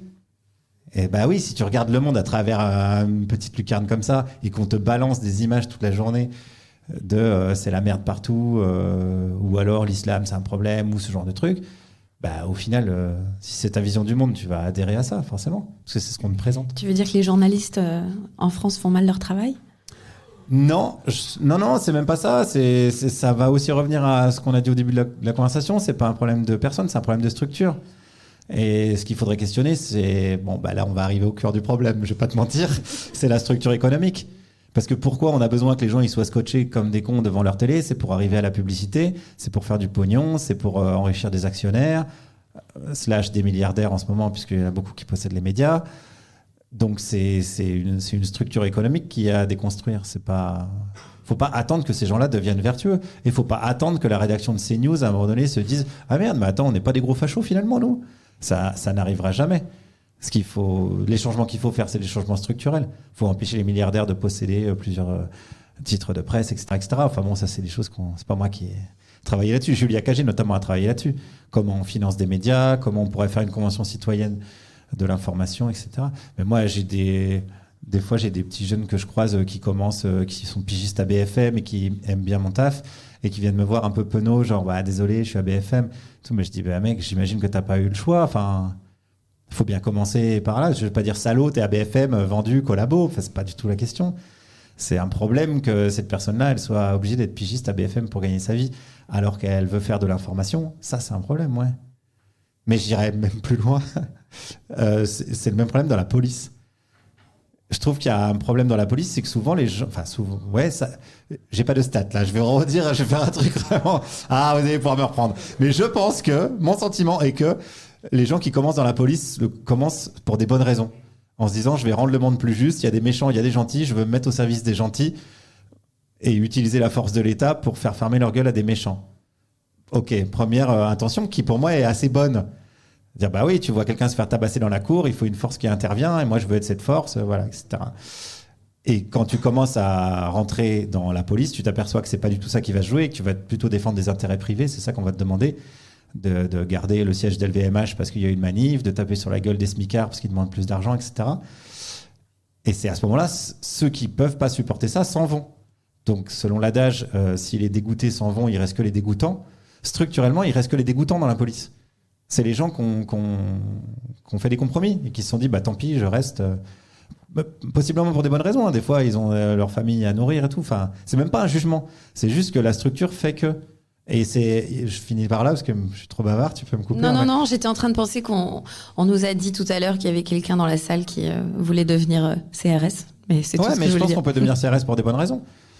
Mais c'est juste qu'après, la pratique prouve que non. Et je trouve que c'est le même problème avec la structure démocratique. C'est qu'on gueule parce que les députés sont débiles, mais s'ils n'étaient pas débiles, ils ne seraient pas députés. Parce qu'ils auraient arrêté avant. Parce qu'ils font tellement de compromis, plus tu montes dans les hautes sphères, plus tu as fait de compromis et de compromissions, et plus tu as accepté des sales coups pour avoir le poste de quelqu'un, etc. Donc faut pas attendre de ces gens-là c'est impossible que ces gens-là deviennent vertueux. On va passer aux questions du public. Question intéressante. Est-ce que tu penses que effectivement tous les députés qui sont à gauche sont aussi des vendus et qui sont montés dans la hiérarchie et qui veulent la garder, donc toujours cette notion de pouvoir? J'ai pas dit que c'était des vendus. J'ai dit que c'est un très bon exemple la gauche en ce moment et la manière dont elle est construite en France. Toute la gauche LFI, c'est que des gens qui ont fait allégeance à Mélenchon. Donc on est vraiment dans un pur. C'est pour ça que je dis la gauche au sens large, ouais. C'est-à-dire que je voulais pas citer LFI particulièrement, mais le PS pareil. Du NPA au PS, ouais. Ouais, NPA en termes de députés, c'est assez léger. On a essayé de faire élire Poutou avec Pierre-Emmanuel, mais on a raté. Mais il était parachuté à Carcassonne et il connaissait pas Carcassonne, putain. Bon, pas sûr qu'avec des conseillers comme nous, il pouvait pas gagner, le pauvre Philippe. Est-ce qu'on se ferait pas un dernier thème? Et puis après, vous pourrez poser vos questions autant que vous voulez. Hein. Il est temps. Je lis tes thèmes, Guillaume. Non, mais prends les tiens. Non, mais moi, mes thèmes, c'était moins marrant, hein, finalement. Les missiles iraniens sur Israël. Tu vois, le procès Pilico. Le procès Pilico, il y a quand même, il y a viol et viol. Ah là, incroyable. Il y a viol et viol. Il y a viol et viol, le maire de Mazan. Voilà. Il n'y a pas mort d'homme. Ah oui, le viol et viol, c'est l'avocat. Le viol et viol, ouais. Ça, c'est un peu hardcore, mais s'il y en a qui veulent se lancer, mais ça, c'est assez intéressant que l'avocat, tiens. Ah, très bien. Alors, vous avez suivi certainement l'affaire Pellico? Oh là là, oui, cette histoire. Alors, évidemment, lui se défend en disant que finalement, elle était consentante, parce que bon, c'est quand même son mari. Qu'est-ce que vous pensez justement de la notion de viol conjugal? Ouais. Non, mais il y a surtout le fait que j'ai surtout vu que c'était plutôt un couple libertin. Donc après, on nous dit pas tout aussi, peut-être la vérité dans les médias, on nous cache des trucs. Donc là, on va nous parler de oui, elle était pas consentante, mais bon, on n'y était pas. Donc on sait pas finalement. Moi, je trouve que c'est un peu bizarre cette histoire. Surtout que ça sort maintenant, là. Pourquoi ça sort pas avant? Pourquoi non, ça me paraît louche. Mais imaginons, Ouais. vous serez dans cette situation, vous arrivez, bon, il y a un date, on vous dit, bon, ma femme est d'accord, et la femme est endormie. Vous faites quoi? Par principe, on se dit, j'y vais pas. Ah, le rôle de composition, il est Est-ce pas que vous facile. y allez? Bah, si on me dit qu'elle est endormie et que c'est son délire, moi je dis après les gens ils sont libres, ils sont adultes. A priori, s'ils sont consentants, ils sont consentants. Comment on peut savoir? Parce que maintenant, on va arriver dans une société, il va falloir faire signer un papier avant de pouvoir toucher une femme et dire voilà, est-ce que tu vas pas me foutre en procès par la suite? Ça va pas du tout, ça. Donc le problème vient des femmes, finalement. Bah oui, enfin, si vous voulez que je vous dise, nous, on n'est pas là à se plaindre tout le temps, c'est les femmes qui sont là, ouais, je sais pas quoi. Maintenant, elles ont tout obtenu, les femmes, elles ont des droits, elles ont le vote, elles peuvent travailler, bon voilà, qu'est-ce qu'elles veulent de plus? À un moment donné, c'est de la dictature, quoi, c'est la dictature des minorités, quoi. C'est la dictature des femmes dirigée par les hommes, puisque ce sont quand même les hommes qui sont au pouvoir. Mais plus maintenant, on a eu Elisabeth Borne, on a eu... Non, les femmes sont partout. Bon, bah voilà, moi je possède une femme, hein, j'ai rien contre les femmes. Ça, j'ai jamais entendu en vrai. Sinon, ça, je l'aurais gardé. Voilà, non, mais voilà, je trouve qu'on va dans une société bizarre, quoi. Moi, c'était pas comme ça de mon temps. Et on avait moins de problèmes, Aujourd'hui, j'ai l'impression que les jeunes, ils sont perdus, quoi. Même, ils font plus l'amour. Donc, c'était les années 70, on était là, on était libres. Bon, bah maintenant, être là, tout le monde est là dans son coin. Ça ne se fait pas envie. Hein. Justement, est-ce qu'on ne pourrait pas se poser la question de se demander, est-ce que dans les années 70, c'était plus libertaire parce qu'il n'y avait pas la notion de consentement, et qu'aujourd'hui, peut-être que la notion de consentement peut-être freine des ardeurs? Ouais, mais consentement et tout, je ne sais même pas ce que ça veut dire. Ça, je l'ai entendu. C'est bien, c'est bien là. Tu t'es même pas énervé, tu m'as même pas jeté un micro au visage. Bravo. Bel exemple de sang-froid. Ah merde, j'aurais dû aller sur le Not All Men là. Vous voulez en faire un petit dernier? Ouais. Maintenant, tout le monde veut participer. C'est très bien, tant mieux. C'est le but. Alors. On peut inverser les rôles si vous voulez jouer un gros facho. Ça peut être ça aussi. Pas, parce que c'est agréable à faire. Après, c'est enregistré. J'ai l'impression qu'il y a on va vous faire passer. Ouais, c'est ça. Elle va faire une coupe. Non, mais restons comme ça. Tiens, en plus, en rapport avec ta prochaine BD, on doit bien manger de la viande parce que le lion, il mange de l'antilope. Ouais. Qui veut? Il n'y a pas consentement là. Ah, il y a eu végétal. Ouais, mais attends, trop tard, c'était fait. Alors, vas-y, je vais me lever. Je me mets aux zinc. Qu'est-ce qu'il veut, ceci? Non, déjà, je signale, je suis déjà végétarienne, donc c'est un sujet qui m'intéresse. Les végétariens, ça c'est la nouvelle mode, ça, les végétariens. J'ai l'impression les véganes, là. J'ai ma nièce qui est comme ça, n'importe quoi. C'est vrai, vous pouvez me parler un peu plus de votre nièce? Qu'est-ce que vous a expliqué? Je sais pas quoi, elle bouffe plus les animaux sous prétexte que je sais pas quoi, elle aime pas qu'on les tue. Bon, après, c'est la nature, on a toujours fait comme ça, on a toujours mangé des animaux. Si on n'avait pas mangé les animaux, on serait pas là, donc... Donc on a commencé en mangeant les animaux, c'était ça le départ, d'après vous? Bah, c'est-à-dire que oui, c'est la nature, c'est comme ça. Le lion, il mange l'antilope, nous, on mange du jambon. D'accord. Donc vous identifiez plutôt au lion, mais si je vous parle par exemple du lapin, qui mange de l'herbe dans la nature... Mais moi, je mange le lapin, par exemple. Je fais un très bon lapin. D'accord. Sur des animaux type de l'éléphant, si on prend plus gros, si le lapin ne correspond pas à votre carrure, on peut peut-être aller sur l'éléphant. L'éléphant qui mange aussi du coup des végétaux. Est-ce que ça correspond à peu près à votre idéal de régime alimentaire naturel? Non, on est des carnivores. Les êtres humains, c'est comme ça. On mange de la viande, c'est comme ça. L'éléphant, il mange pas de viande, il fait ce qu'il veut, l'éléphant. Moi, je vais pas aller dicter sa façon de faire à l'éléphant. Donc l'éléphant, il m'emmerde pas. Et que ma nièce m'emmerde pas non plus quand je fais le barbecue. Non, mais je comprends tout à fait. Donc... Je sais pas ce qu'on leur met dans la tête aux jeunes là en ce moment, mais ça devient complètement con. Je suis bien d'accord. Mais si je reste sur de la biologie, non, mais c'est bien sûr sur de la biologie. Moi, c'est de la question qui me vient après. C'est que du coup, pour vous, on est plus proche du lion que de l'éléphant. Mais du coup, si je repasse vers nos cousins qui sont plutôt donc sur des primates, qui là sont plutôt quand même sur du fruitier et de l'herbivore. On reste quand même plus proche du lion ou du primate pour Non, vous mais là, vous essayez de m'embrouiller avec vos trucs. Non, mais C'est-à-dire, moi, je veux juste manger ma merguez, mon jambon et mon poulet. Les primates, ils font ce qu'ils veulent dans la forêt. Ils n'ont pas de poulet. Mais après, c'est vous qui avez mentionné le lion. Hein. Je voulais juste rebondir sur. Vous essayez de m'embrouiller, surtout là. On dirait ma nièce. Je voulais pas vous cuisiner. Enfin, c'était pas l'idée. Joli. Allez, bon. Pas C'est mal. une espèce de petit atelier d'autodéfense intellectuelle. Non, il y avait sur l'écriture inclusive aussi, ça c'est Ouais. pas mal ça. Ça les fait bader. Ben, Hein. c'est ça dénature la langue. Ouais. Donc, ouais. Ouais, les jeunes. Je me remets. Ah, il me faudrait une vraie bière là. C'est pas grave, c'est du théâtre. On imagine c'est une bière. Salut. Salut. Qu'est-ce que tu veux, le jeune? Alors, qu'est-ce que vous avez à dire sur l'écriture inclusive Oh là là là là. Ça, c'est une lubie encore. Hein. C'est féministe, ça.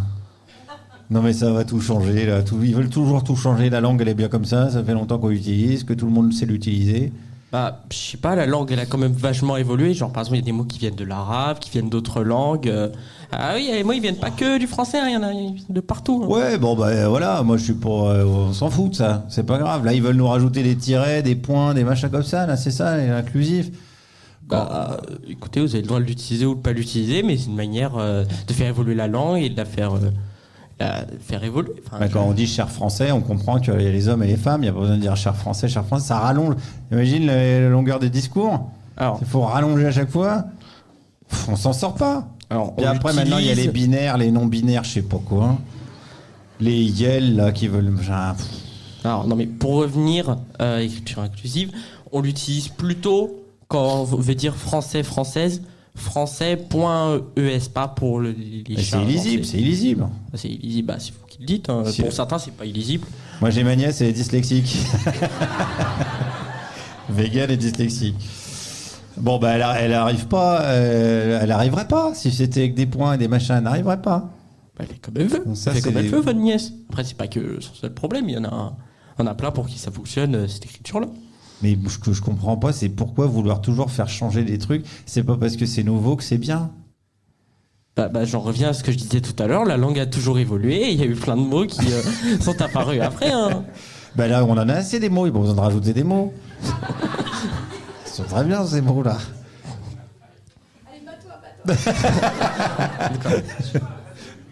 Non, mais là, tu vois, tu devrais plus poser des questions plutôt que de dire. Là, t'es un peu dans la contradiction. T'es en mode non, tu dis de la merde, en gros, parce que clairement, je dis de la merde. Moi, je m'amusais à leur demander est-ce que vous voulez un café? Et du coup, je leur disais vous savez d'où ça vient, café? Et en fait, ça vient de l'arabe, tu vois, il y a plein de mots. Je sais. Comme ça, tu les prends un peu à rebours. Mais c'était bien quand même. C'est très, hein. Déjà, tu t'es pas énervé, ce qui est quand même vraiment la bonne base.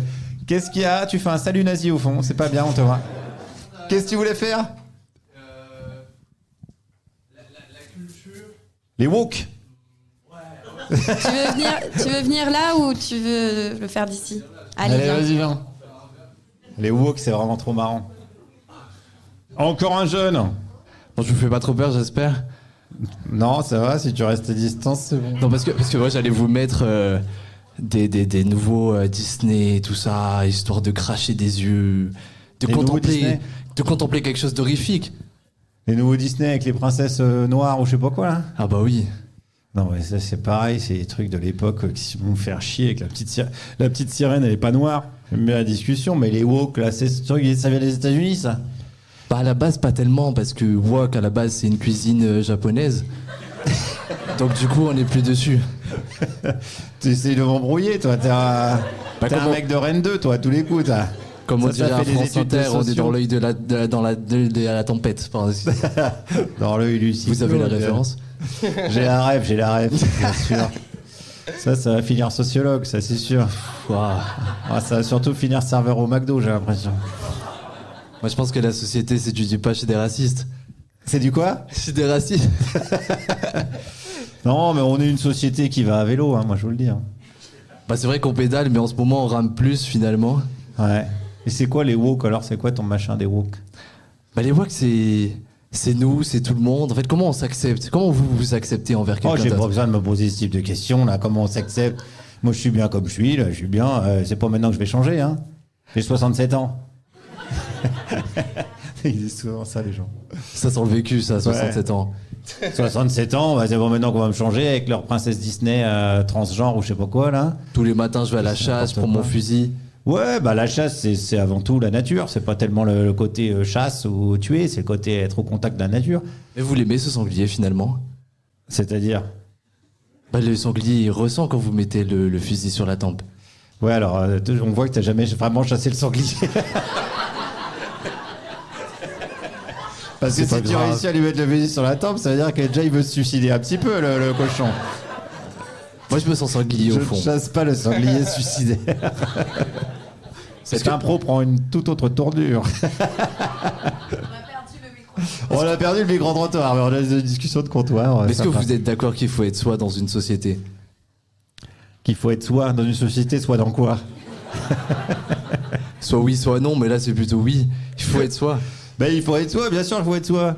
C'est pour ça que ça m'emmerde, là, toutes les modes à la con des Américains ou je sais pas quoi, là, qu'on veut nous imposer tout le temps. On est français, on défend notre culture française. Qu'est-ce Dans que Blanche-Neige et les 7 nains, il y a des nains. Voilà, il n'y a pas des personnes de petite taille ou je sais pas quoi. Et qu'est-ce que vous aimez, finalement? J'aime qu'on m'emmerde pas quand je prends mon demi au bar.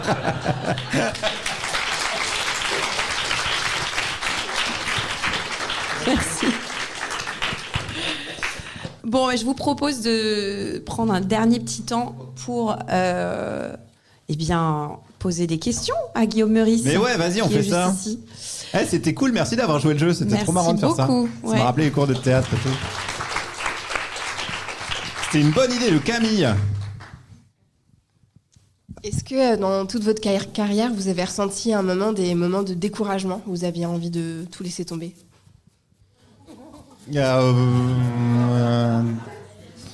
Non, pas vraiment, mais c'est sûrement lié un peu au fait que j'ai pas tellement d'espoir. C'est encore plus triste comme réponse.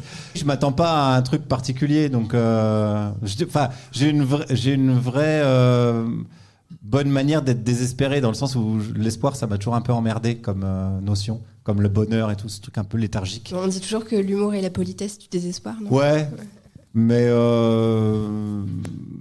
du désespoir sans doute. Mais ça permet en fait, pour moi c'est une espèce de quête de la lucidité.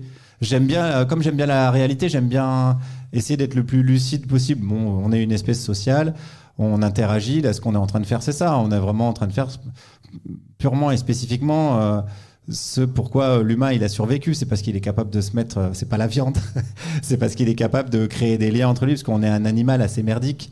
À l'échelle individuelle, on est un peu nul, tu vois.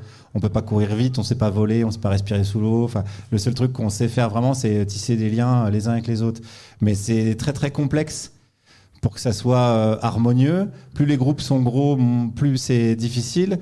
Donc c'est normal qu'à l'échelle d'un pays, il y ait des tensions. Donc j'ai jamais eu l'espoir que ces tensions-là, elles s'apaisent d'un coup par miracle ou par magie. C'est pour ça que je vous fais chier avec la structure depuis tout à l'heure. Donc j'ai jamais eu de désespoir parce que je sais qu'au fond de chaque individu, il y a quand même un truc chouette. Mais je crois qu'il y a aucun, ça va être un peu une parole mystique, mais je crois qu'il y a aucun être humain qui est pas sauvable. Non, mais ça fait un peu Jésus et tout, mais c'est pas du tout ce délire-là. 1, 2. Maintenant que tu es passé sur Nova et que du coup il y a de la pub, etc., à quel point tu es confiant de la survie de la dernière, sachant qu'avant chaque coupure pub, voilà, vous rappelez bien qu'on vend votre temps de cerveau disponible à Mathieu Pigasse, tout ça. Vous jouez un peu avec cette ligne, vous rappelez bien voilà, à chaque coupure pub que vous faites fructifier du capital, quoi. Donc, Ouais. Donc à quel point ça nous met en danger, tu veux dire ? Alors je sais pas, parce que pour l'instant je suis assez confiant, mais la dernière fois que j'ai dit ça, ça devait être 15 jours avant qu'on me convoque, donc maintenant je suis devenu un peu plus, je suis pas craintif, mais un peu sceptique sur l'indépendance qu'on peut avoir. Pour l'instant, de toute façon, là, personne nous emmerde. Moi, Pigasse, il m'envoie des messages directement pour me dire c'est génial, continuez comme ça, allez-y plus, il vient voir l'émission. Il se met dans les escaliers. Enfin, il est plutôt à la cool. Mais bon, on a fait 4 émissions. Je sais pas qui. Alors, quand il m'a téléphoné, moi, il m'a dit vraiment, tu fais ce que tu veux, avec qui tu veux. Donc, moi, je lui ai dit, on l'a beaucoup entendu, ça. Parce qu'il y a l'équipe Pierre-Emmanuel, Emeric, Juliette. Bon. Et il m'a dit, non, mais là, tu peux le. J'ai dit, je te préviens, je fais une capture d'écran et tout. Il me dit, pas de problème. Il l'a même dit dans la presse l'autre jour. Donc, j'ai gardé l'interview, bien évidemment. Et il m'envoie des messages, no fear, no limit, etc. Donc, il est plutôt très, très, très, très soutenant pour l'instant. Ce sera peut-être pas le cas de tous les annonceurs. Alors c'est un peu particulier Nova parce que alors là, je découvre ça, c'est que les pubs sont pas les mêmes partout en France. Ouais, parce qu'au départ je voulais faire des blagues sur les pubs qui allaient avoir dedans en disant achetez pas cette merde, etc. Et on m'a dit alors bonne idée. Non parce qu'à Nova ils sont cool, ils m'ont dit bah oui mais alors là tu sais pas, je peux pas te dire. Voilà, les gens qui vont l'écouter, on ne sait pas. Donc, puis après, il y a des gens qui écoutent un podcast où il n'y a pas les pubs, donc ça posait aussi un petit problème. Mais effectivement, on a eu cette idée-là. Ouais. Oui, bah, ouais, c'est une nouvelle structure économique. C'est paradoxal un peu parce que c'est Pigas qui est à la tête de ça. En même temps, c'est une petite radio Nova, donc il n'y a pas énormément de budget non plus. Puis moi, j'avais un peu, je voulais pas. On a quand même fait beaucoup de bruit. Je voulais pas non plus faire, être la moitié du budget de la chaîne, parce qu'on a une grosse émission, machin. Donc j'étais un peu vigilant de la place qu'on allait occuper et de pas écraser les autres. C'est pour ça qu'on cite aussi les autres émissions, parce qu'on a des copains maintenant qui travaillent là-bas, donc on essaye de renvoyer l'ascenseur aussi, de pas arriver comme des gros bourrins en disant laissez-nous passer. Tout à l'heure, tu as parlé du fait de tisser des liens. Et plutôt dans la masterclass, tu parlais aussi de l'humour qui t'aidait à trouver ta place dans la cour de récré. Est-ce que tu dirais que quand on fait des blagues, on se fait plus d'amis ou plus d'ennemis ? Bah ça dépend des blagues. Mais moi je dirais plus d'amis quand même. Je dirais plus d'amis. Enfin oui, évidemment, ça dépend contre qui tu les orientes. Mais c'est quand même beaucoup une manière de dédramatiser des situations, de faire de l'humour. Hein. C'est pour ça qu'on dit qu'il y a beaucoup d'humour dans les milieux hardcore, genre les chirurgiens, des trucs comme ça, tu vois, dans le milieu hospitalier, les pompes funèbres, etc. Plus c'est dur, plus tu as besoin d'humour pour survivre et pour encaisser les choses qui t'arrivent. Donc je dirais quand même que tu te fais plus d'amis. Ça a été ton expérience à toi ? Ouais, ça te fait plus d'amis et ça te fait craindre des gens qui viennent t'emmerder. Enfin, moi, c'était clairement ça. Bon, moi, j'ai jamais été emmerdé à l'école, mais je savais que s'il y en avait un qui venait m'emmerder parce qu'il était plus costaud, je pouvais lui faire une vanne, que tout le monde allait rigoler et que c'était fini. Donc ça, c'est quand même chouette d'avoir ça comme bagage, malgré tout. Donc bon, tu vois, ça permet un peu les deux. Mais tu te fais pas pour autant un ennemi. Mais moi, il y a des gens qui considèrent que je suis leur ennemi, alors que moi, non. Hein. Sophia Aram, par exemple, elle est persuadée que je la déteste, alors qu'en fait, la vérité, c'est que je m'en fous. C'est devenu un sujet de blague parce qu'elle dit des dingueries. Mais j'ai pas le temps en fait. Enfin, moi, j'ai pas le temps de détester des gens. Merci. Et une question juste là, la demoiselle. Ouais. Merci pour la demoiselle. Ça se dit pas en plus, mais. Ouais, bah de toute façon, maintenant. Je reviens sur tisser des liens et le micro-trottoir. Comment vont Edith et Roger ? Roger, il paraît qu'il est en manque. Parce que je suis pote, ça faisait 10 ans que je faisais ça, donc tous les commerçants de tous les marchés de Paris, ils m'envoient des messages pour me dire tiens, il y a Roger qui est là, il a encore parlé de toi. Donc j'ai dit que j'allais aller au moins lui payer un café et discuter un peu avec lui dans les prochaines semaines. Là. Mais j'ai pas pris le temps de le faire encore. Et Edith, j'ai pas de nouvelles. Je sais pas, il faudrait que je lui renvoie un message. Mais j'ai un peu peur parce qu'elle parle tellement beaucoup. Si je lui renvoie un message, elle va me rappeler et je vais pas en finir, quoi. Mais c'était deux manières de voir la chose différentes, parce que Edith, elle écoutait les chroniques. Et elle était ravie, quoi, elle s'en foutait. Elle était là, ouais, t'as bien fait, machin et tout. Et Roger, il n'écoutait pas, il s'en foutait, mais il a eu des problèmes dans sa famille, parce que je crois que c'est son beau-fils qui s'était rendu compte qu'il était hyper réac. Et il disait, mais pourquoi t'as dit ça à la radio ? Et Roger, il me disait, oh, moi je m'en fous, moi je dis ce que je pense. Il disait ce qu'il pensait, donc voilà, quoi. Et ils sont là ce soir. Et Roger, c'est marrant, parce qu'il avait un racisme triste. Assez rare, assez rare. C'est-à-dire qu'il disait, oh, quand je vois des belles femmes blanches avec des noirs, quand même, quel gâchis. Et ça lui foutait le seum. Il n'avait pas la haine, mais il avait vraiment, ça lui faisait mal au cœur, quoi. Et putain, c'est vraiment un cas très spécifique de. Alors les moches, ils s'en foutaient, bien sûr. Ouais. Est-ce qu'il y a d'autres questions ? Ouais, devant. C'est quoi pour vous la manière comment vous faites pour faire de l'humour? Comment vous faites pour faire rire? C'est quoi la recette de l'humour? Alors, je vais vous expliquer tout ça. Excellente question. Excellente question. Alors, alors, pour répondre vraiment très sincèrement, la seule recette, c'est de faire des trucs qui te font marrer toi. Parce qu'il y a un peu deux manières de faire. Il y a se dire, tiens, je vais écrire ça parce que ça va plaire aux gens, ça va faire marrer les gens. Ce qui peut arriver quand tu as une petite expérience ou une espèce de public, que tu as capitalisé un peu du public, tu sais que les gens viennent te voir pour tel type de truc, tu te dis, je vais leur servir ça, ils vont se marrer et tout le monde va être content. Mais souvent, les gens, ils sont déçus. Parce qu'ils se disent, je m'attendais à ça. Et l'humour, ça joue beaucoup sur la surprise. Donc, c'est un peu. Je trouve que c'est une mauvaise manière de faire. Et moi, ma manière de faire, c'est d'écrire des trucs qui me font marrer moi et de les partager. Donc, j'écris des blagues qui me font d'abord marrer moi. Et après, je dis, tiens, ça m'a fait marrer. Et des fois, les gens, ils disent, nous, non. Ça s'appelle un bide, ça arrive. Mais au moins, comme ça, si les gens, ils t'aiment pas ou ils rient pas pour des bonnes raisons. Ils t'aiment pas pour des bonnes raisons. C'est juste que voilà, c'est vraiment toi. Et je pense que dans chaque création, je crois pas trop au terme d'artiste, et ça m'emmerde un peu, mais dans chaque création artistique, si tu mets pas de toi, ça a vraiment pas d'intérêt. Moi, je serais intéressé de savoir sur le processus un peu de création quand tu écris un billet, une chronique, concrètement. Ça se passe comment? Tu t'y reprends à 10 fois ou ça vient d'un coup, ça part d'un mot, d'une citation, tu laisses reposer, tu y reviens, ça change à chaque fois? Est-ce que t'as une méthode à toi un peu qui t'est propre? Ouais. Mais alors il y a un truc pareil qui va être un peu de l'ordre du paradoxe, c'est que c'est plus facile de faire une chronique par jour qu'une chronique par semaine. Parce que tu chopes des mécaniques quand même assez rapidement. C'est assez technique l'écriture comique parce que c'est du rythme beaucoup. C'est comme de la musique. Donc il y a quand même des patterns que tu retrouves. Et en plus, quand c'est ta chronique de la semaine, c'est ta chronique de la semaine. Alors que quand j'en avais une tous les jours, si j'en foirais une, de toute façon le lendemain j'en avais une autre. Donc des fois je commençais la semaine, je faisais des gros sujets de société. Et puis le vendredi, je faisais le championnat du monde de pâté en croûte parce que j'avais plus d'idées. Et c'est pas grave, ça faisait marrer quand même les gens.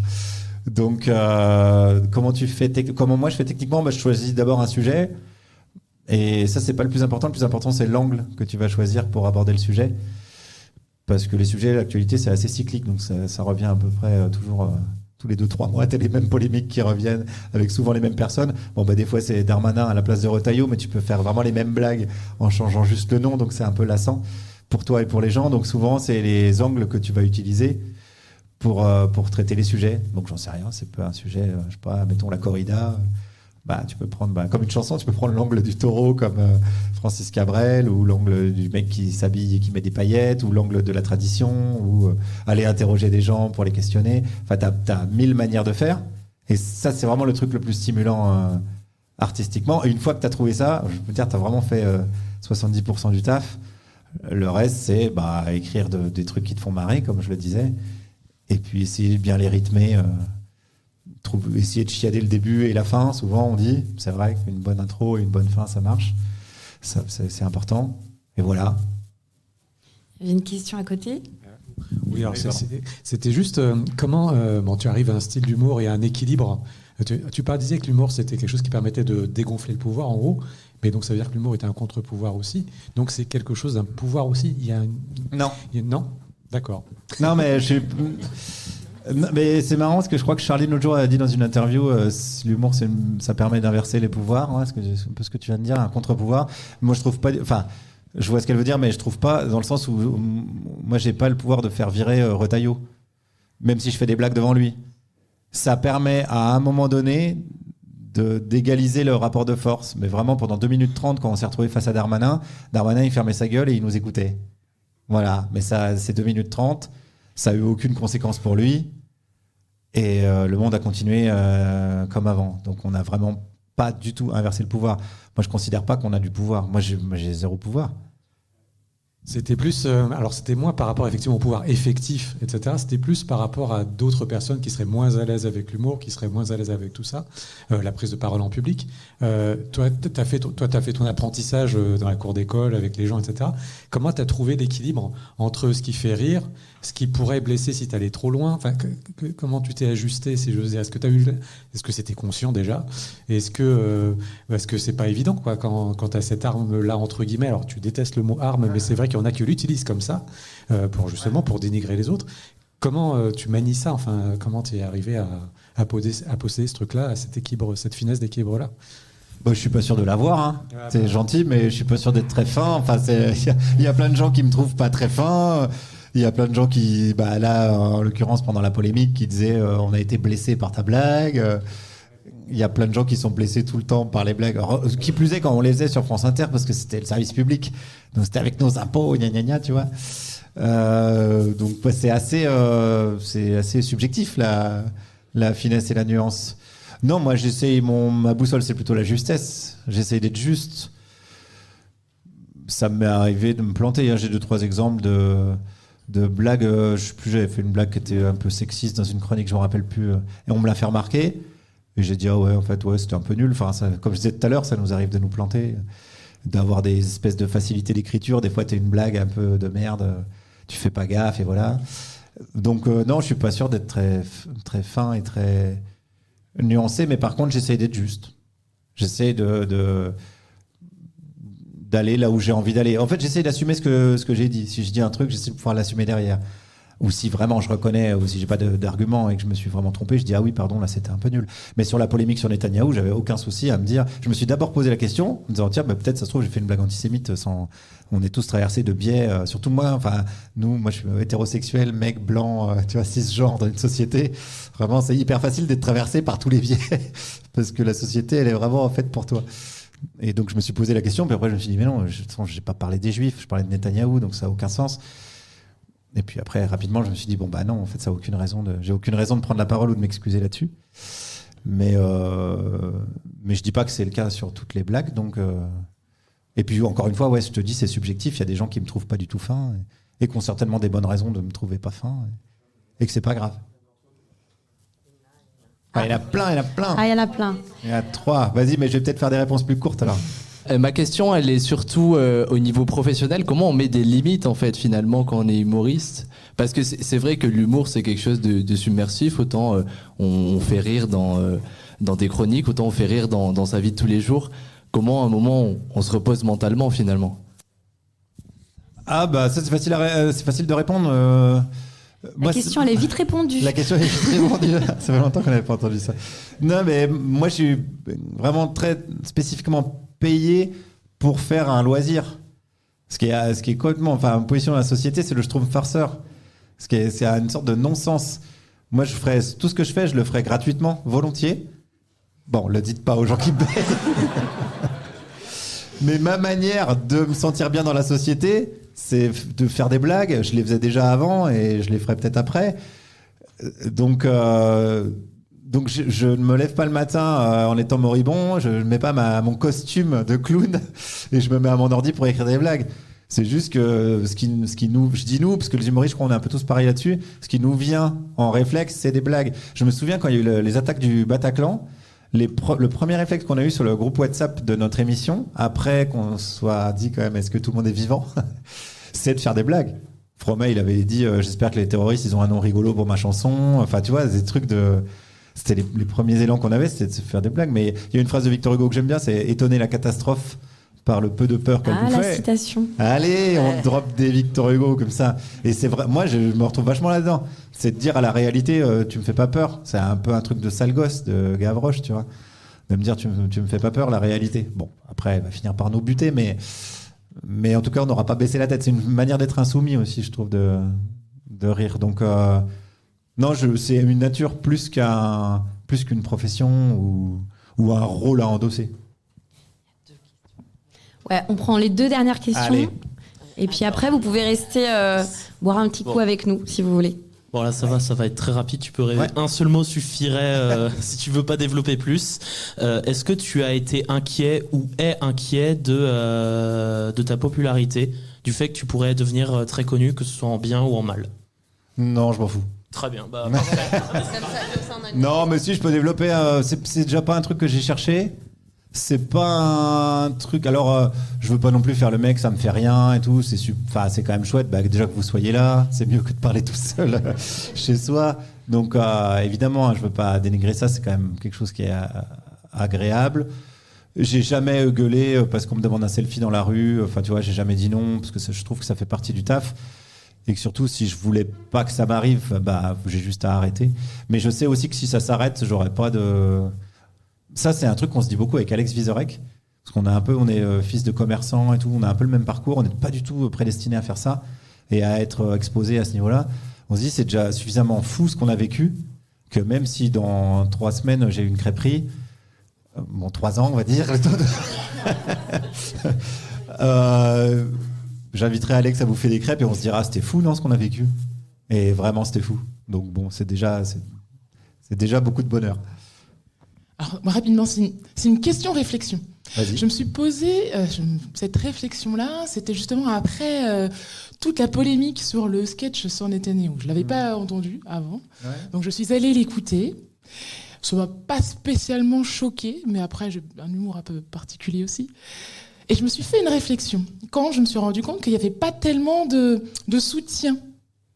Et je me suis dit, comment on est passé de « on est Charlie » et avec toute cette logique qui était, je trouvais, très française, très intéressante, de se dire que, ben voilà, on a le droit de tout dire, pourvu qu'on reste dans le cadre de la loi, mais on a le droit de tout dire, on a le droit d'être satirique, d'être drôle, quitte à ne pas faire rire. Mais voilà, qu'on a la possibilité de se parler. Je trouvais on a tous défilé, enfin à peu près, je pense. On a à peu près tous défilé en 2015. Comment on arrive en 2022 où c'est à peu près la même chose finalement. C'est est-ce qu'on peut rire de tout, mais qu'il n'y ait pas eu le même élan de se dire que, en fait, c'est peut-être pas drôle, mais en fait, on a le droit de le dire parce qu'on est quand même en France. Et c'est un petit parallèle que je ferais même sur la société française généralement. Que s'est-il passé entre 2015 et aujourd'hui pour un peu tout, en fait? Vous avez 4 heures. Ouais, ben je me pose les mêmes questions. Et... Bon, il y a un truc qui est assez spécifique quand même, c'est que Charlie, c'était des blagues sur les musulmans, et que moi, ils ont assimilé ma blague à une blague sur les juifs, ce qui n'était pas le cas, mais ils ont essayé de l'assimiler. Et c'est le tabou français, c'est ça quand même, c'est la collaboration, c'est ce qui s'est passé pendant la Seconde Guerre mondiale. Donc on vit quand même dans un pays qui a pas du tout traité ce sujet-là. C'est comme la guerre d'Algérie, tout ça. Hein. On vit avec des tabous. On a l'impression que c'est réglé et que c'est bon, on est reparti, youpi. Mais en fait, pas du tout. Et donc maintenant, on vit dans un pays où la moindre critique de la politique de l'État d'Israël est considérée comme l'antisémitisme. Maintenant, tout le monde se dédouane de toute critique sur n'importe quelle possibilité de pouvoir dire un truc peut-être antisémite, même si t'as pas fait exprès. Enfin, c'est devenu un délire. Pendant ce temps-là, d'ailleurs, je rappelle que les vrais antisémites se régalent. Hein. Ils défilent dans la rue avec des croix celtiques encadrées par la préfecture de police. Donc eux, ils ont vraiment pas ils sont pas en danger. Donc il y a ça. C'est un peu un contexte historico-géopolitique, on va dire. Et puis il y a aussi le fait que je suis toujours considéré comme une personne de gauche. Et que c'est toujours une manière de décrédibiliser la gauche. Ils ont fait pareil en Angleterre avec Corbyn, qui était un peu le Mélenchon. Ils l'ont traité d'antisémite et ça lui a, voilà, après il a gagné ses procès, etc. Mais ça l'a décrédibilisé, ça l'a mis hors jeu. Et donc c'est toujours la même stratégie qui consiste à mettre hors jeu des gens de gauche en essayant de faire croire qu'ils sont antisémites. Je dis pas qu'il y en a pas, il doit y en avoir, mais en tout cas ça se prouve en fait. Un propos antisémite, ça se prouve. Et moi, ce qui m'a fait marrer, c'est que j'ai eu des plaintes contre moi que le procureur a classées sans suite. Donc vraiment, la justice française m'a dit non, mais c'est bon, c'est pas antisémite. Et je me suis fait virer, pas pour la blague, hein, je me suis fait virer parce que j'ai répété la blague.